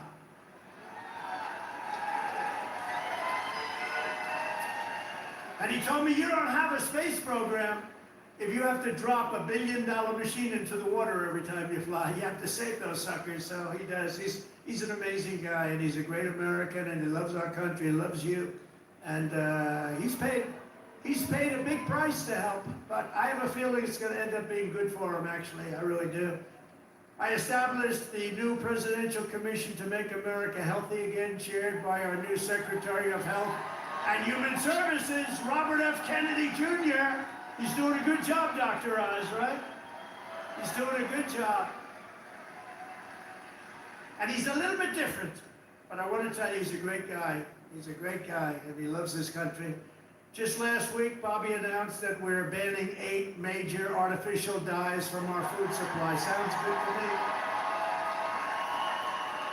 And on day 1, I created that right now, very successful Department of Government Efficiency headed by Elon. That was a big thing doing that. I mean, the numbers are really incredible. Doge. So it was a very big thing. We terminated the left-wing money laundering scam known as USAID. How about the money that was going out? How about the money that was going out? Billions and billions. They were giving individual people billions of dollars. Can you believe it? People that had nothing, they got $1 billion. One got $2 billion. $2 billion for the environment. Had $100 in the bank. Got $2 billion. Not $2 million. You know, $2 million would have been a lot. 200,000 would have been a lot, but it would have been fine. $2 billion. And we directed all federal workers to return to the office in person, or unfortunately, they're fired. Get fired. You know, some of these guys got their golf handicap way down during the so-called time where they're supposed to be working at home. You know, they weren't working at home. Who the hell would work at home? How do you work at home? It's terrible. And we found a lot of them where they had second jobs. They were just taking us for a ride. They're all taking us for a ride. The foreign countries were really taking us for a ride, both on military and on trade. But we stopped it, and we're stopping it. I withdrew from the unfair and ridiculous Paris Climate Accord, where we were paying trillions of dollars. We would have spent numbers like you wouldn't believe, and China wouldn't have spent anything, Russia wouldn't have spent anything, India wouldn't have spent, but we would have spent over $1 trillion. I withdrew from the corrupt World Health Organization, where we were paying $470 million, and China was paying, with a population quite a bit larger than ours, thank you. The problem with us, we have no idea what size our population. They allow so many people on under Biden. But let's assume it's 325 million. China's 1.4 billion. We were paying $470 million, and China was paying $39 million. And China was running the whole show. So I said, no thank you, I withdrew. They offered me to sign up at $39 million. I still said no because it was sort of scammy, I didn't like it. And Biden came back in, and he signed up. And they knew we could have signed up for $39 million or less. He came back in and he signed up for the same as what they were paying before, almost $500 million. Now, that's a lot of money, but it's nothing compared to the trillions of dollars that they waste. But that's the way it is. They know they can sign up for less. They don't even care. It's like they don't want to have the conversation. And you're talking about a $450 million difference. But they came up right in the first week. He said, no, we're going right back in. Okay, I can understand that. But you go in for $39 million. They could make a deal for $39 million. They signed up for $472 million. And I withdrew from the anti-American UN Human Rights Council, which is totally disgusting. In 3 months, my administration has brought home 46 American hostages and citizens detained abroad. We paid nothing. We don't pay. We don't pay. You know, if you pay, those kidnappings go way up. We don't pay. Every time Biden brought people back, he'd pay $6 billion. $6 billion. $6 billion. 3 times they brought back 3 hostages. Oh, how is it? Well, I think it's a fair deal. What do we pay? $6 billion split for 3 people. $6 billion. $6 billion. It's not right. I mean, it's just not right. They have no idea. Honestly, grossly incompetent, stupid people. More than Biden brought home in 4 years. We brought more back in just a matter of weeks than Biden brought home in years. And he paid a fortune and we paid nothing. We got Mexico to turn over 29 of the biggest cartel leaders in their country.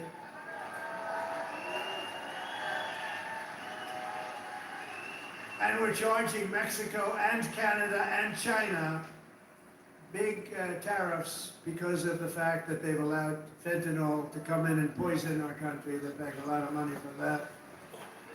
And because of that, you'll watch, it's going to stop. It's already slowing down.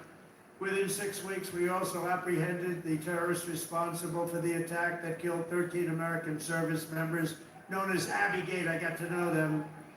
I got to know those families very well. They're devastated during the disastrous withdrawal from Afghanistan and brought him home. I mean, we brought this guy home to America. We got the guy that did it. We got him. They were looking for years, but we got him. It took us to get him. We got him in the first month. Brought him home to face justice. And it was that gross incompetence that probably led Putin to go in and attack Ukraine, because they were never going to. That was never going to happen. If I were president, the Ukraine-Russia war would have never, ever happened, not even a little chance. We have ended the weaponization of law enforcement and fired Joe Biden's handpicked. These are pro-crime U.S. attorneys except if it's a political person like me. These are three. You know, I was under investigation more than the late great Alphonse Capone. Al Capone was the greatest gangster of them all. If he had dinner with you, and if he didn't like you, you were dead. You were a dead person. You'd be under a foundation somewhere in a nice big building or a sports center growing up. And I spent far more time under investigation than Alphonse Capone. How about that? You like that? I didn't like that. I didn't like it. We removed senior FBI officials who were corrupt and misdirected the resources they sent to SWAT teams after grandmothers and J6 hostages, what they did to those J6 hostages. And they did nothing to the people that took over Portland and took over Seattle. They literally took over a big portion of Seattle, or in Minnesota, Minneapolis. You remember that disaster where they said, no, this is a peaceful rally. The CNN lunatic anchor, the guy has about the personality of an ant. This is not a man meant for television. He said, no, the rally is quite peaceful. Then he got hit with a brick or something. And over his shoulder, the entire skyline of Minneapolis was burning. You remember that one? The entire skyline was burning. And I have to be careful because that gentleman right there, one of the greatest purchasers of advertising in the history of the world, Mike Lindell, there has never been a better purchaser. He comes from Minnesota. No, congratulations. He's the greatest purchaser of ads in history. If he would have bought my ads, I could have 10 times more ads on it. There's never been. Is there any station that doesn't have a pillow ad in? But he's great, and he's doing great, and he's got a beautiful new wife and all that stuff, and I'm proud of him. Look at him holding hands. They're still holding hands. I'm very proud. That's nice. Usually by this time, and a lot of people I know, Mike, by this time it's over. It's over. Look at you holding hands. I love that. I saw that. I pardoned hundreds of political prisoners who had been grossly mistreated. We created a brand new DOJ task force on anti-Christian bias. It's a big problem. I stripped the security clearances of the disgraced intelligence agents who lied about Hunter Biden's laptop from hell. Remember the laptop from hell? Remember the laptop from hell? When you had the 51 agents, they said, oh, Russia did it. Russia did it. Russia did everything. Russia did it. And it was all like horrible, disgusting stuff. You hadn't seen the worst of it, but it truly is the laptop. By the way, a very brilliant reporter for the New York Post wrote a book called The Laptop from Hell. You ought to read that book. It is really, it tells you the facts, okay? It tells you the facts. Miss Devine, the great Miss Devine, she wrote an amazing book, actually, The Laptop from Hell. We also terminated the clearances of the Biden crime family and Joe Biden himself because he's corrupt. And I banned all government censorship and restored free speech in America. We have free speech. We didn't have free speech. I ended all of the lawless so-called diversity, equity, and inclusion bullshit all across the entire federal government and the private sector. And I made it the official policy of the United States government that there are only two genders, male and female.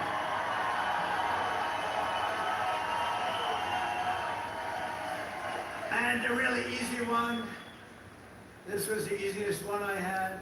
I banned men from competing in women's sports.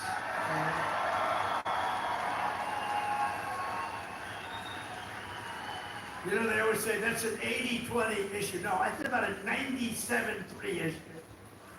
I also proudly banned the use of puberty blockers and other chemical and surgical. What? All these mutilations of our minor youth, I banned it all. I signed executive orders to abolish critical race theory and transgender insanity from our schools and from our military. We fired the woke boards of visitors at our military academies. We have great people running our military academies now. And I've directed the reinstatement of patriots expelled from our military by the Biden vaccine mandate with full back pay. After years of missed targets, our military suddenly has the best recruiting numbers in 30 years. Every branch is setting records. Don't think of that. 6 months ago, you and I were reading that nobody wanted to join the military, right? Now, we've just set a record of recruitment that's stuck. We have a waiting list of people that want to go into our military, and we have a waiting list including for police and firefighters, because our country has spirit again. We have spirit. Our country has great spirit again. Last month, I signed a historic executive order to begin the process of eliminating the Federal Department of Education and send education back to Michigan. We're going to send it back to our states, right? We're going to send it back to our states to run. I mean, how the hell bad can we do? We're like in last place. They do badly, you're going to do better. They're going to do great, though. I think they're going to do great. I'm very proud of it. Linda McMahon, by the way, is doing a phenomenal job. And I signed an order making English the official language of the United States of America.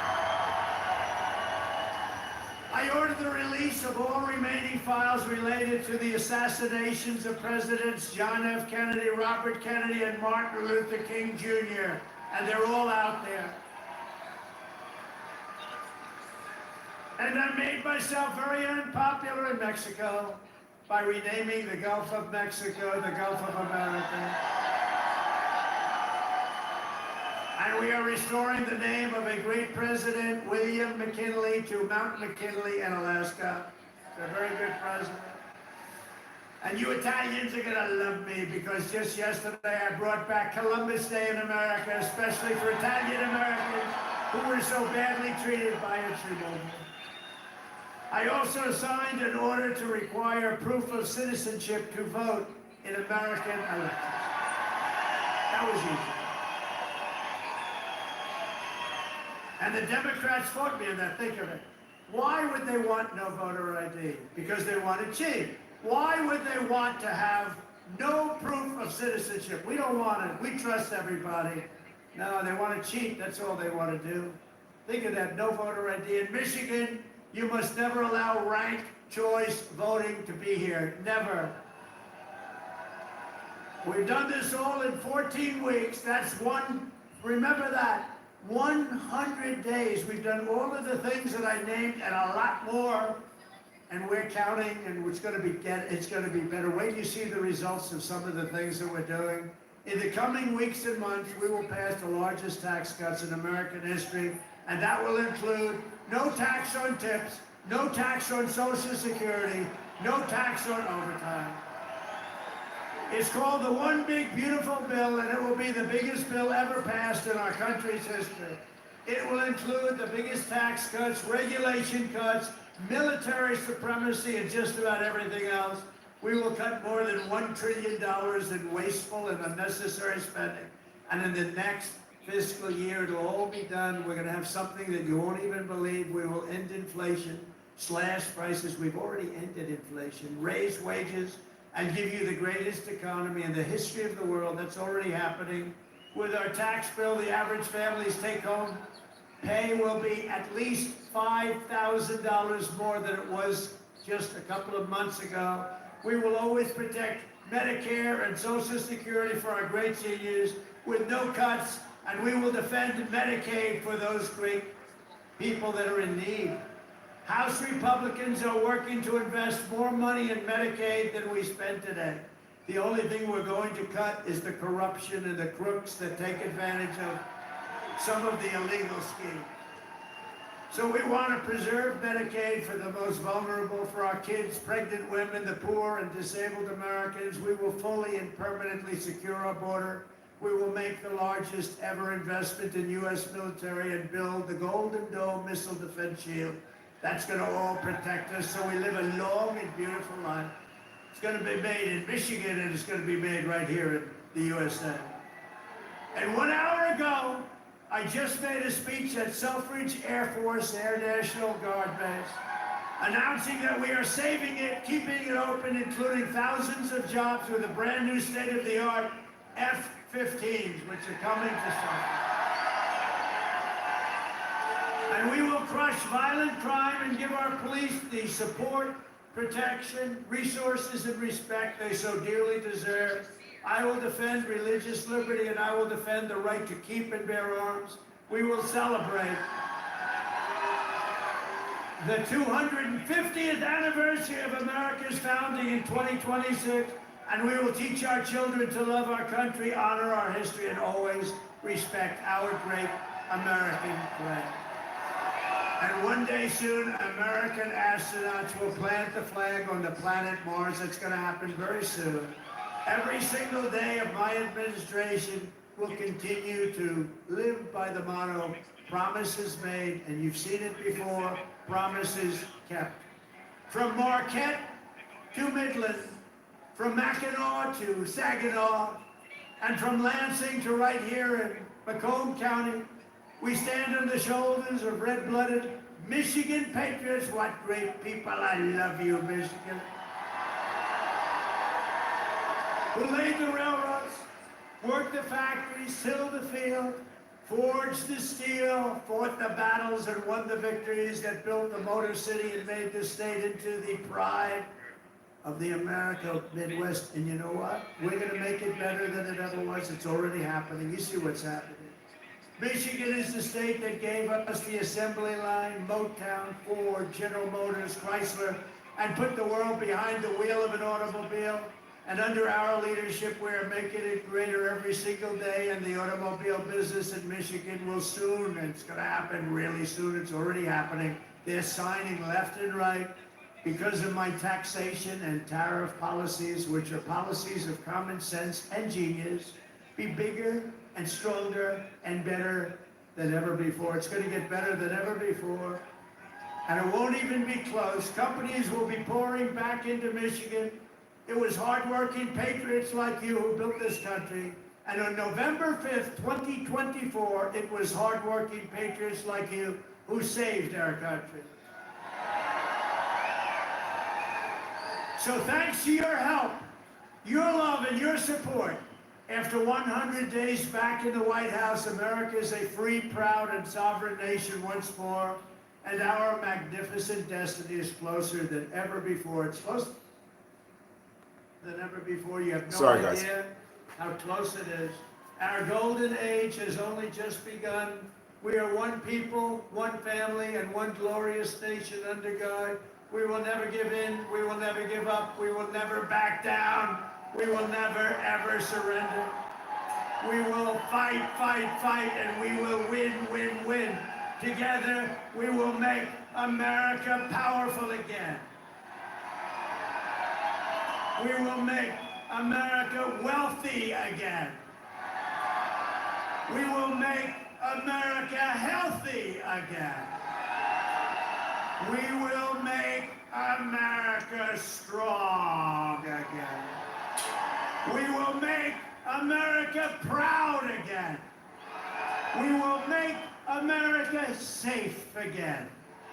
And we will make America great again. I love you, Michigan. I love you. Have a good time. Thank you. God bless you all. God bless you.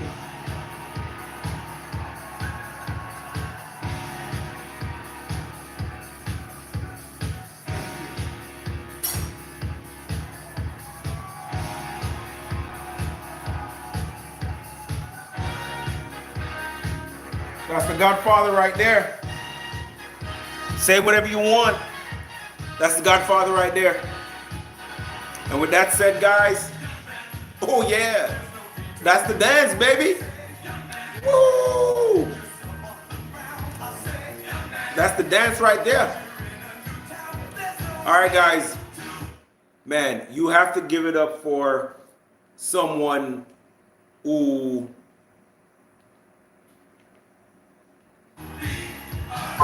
you have to give it up for someone who wants to see his country do well.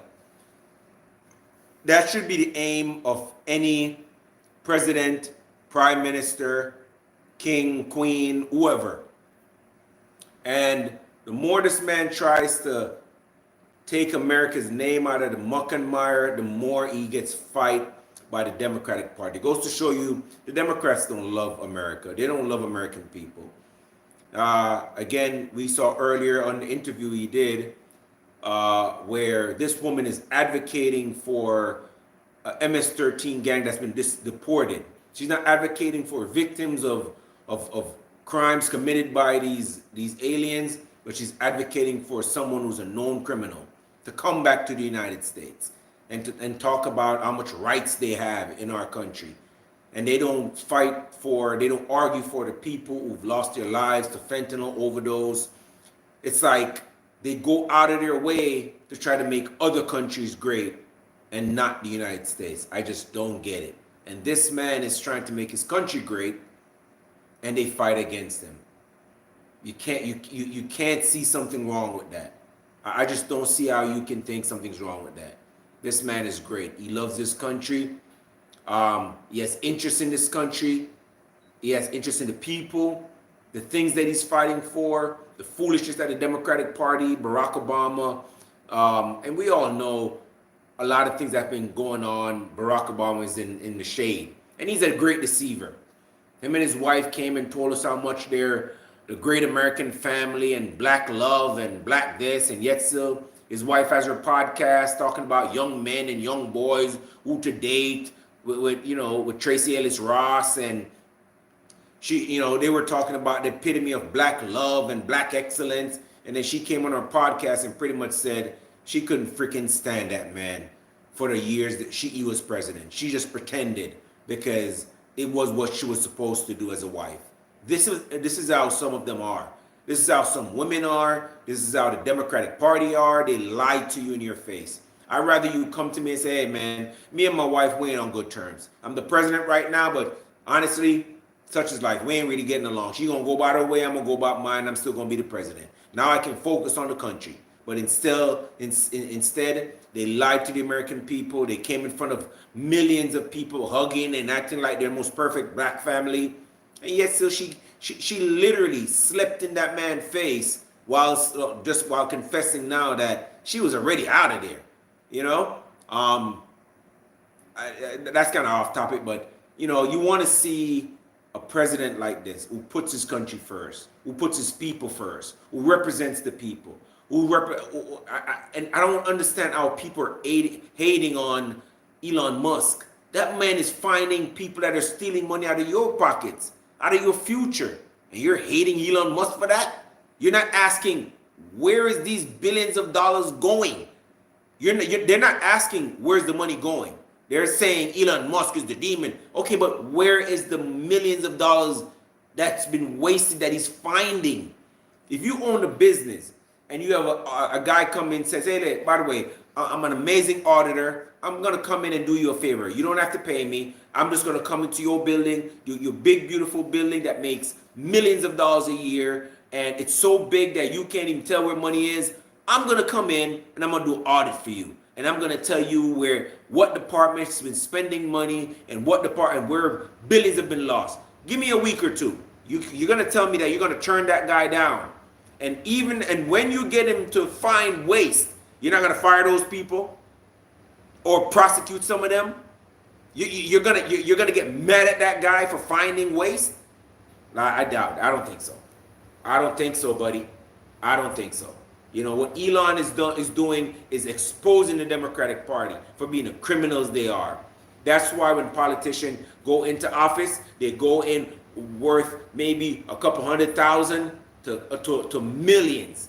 Nancy Pelosi, Barack Obama, Michelle Obama, the whole Obama family, they're all millionaires and some of them just got out of college and they're millionaires.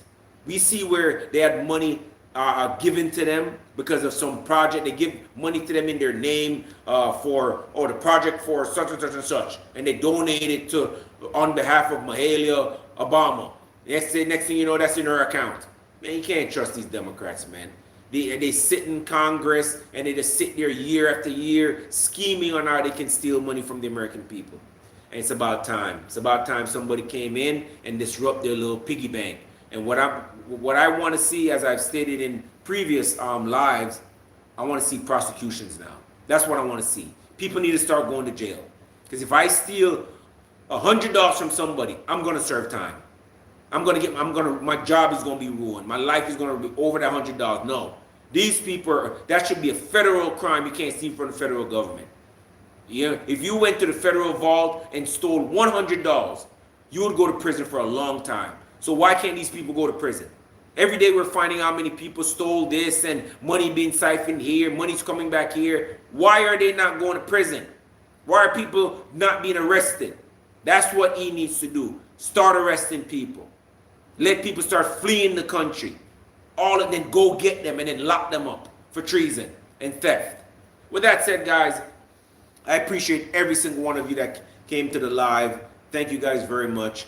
I appreciate the support that you guys given me over the past couple of weeks, making these videos, staying tuned, listen to me rant on, going in the chats, saying your piece, and just just staying in the chat with me. You could be anywhere else, guys. I always say you could be anywhere else, but you chose to stay with me. If it's not too hard, please go ahead, like, subscribe, and share the video. Rewatch it with your friends if you can, if you get anything substantial out of it. Thank you guys very much for joining, and I hope you guys have a wonderful week, and stay safe, and may God bless all of you. Thank you.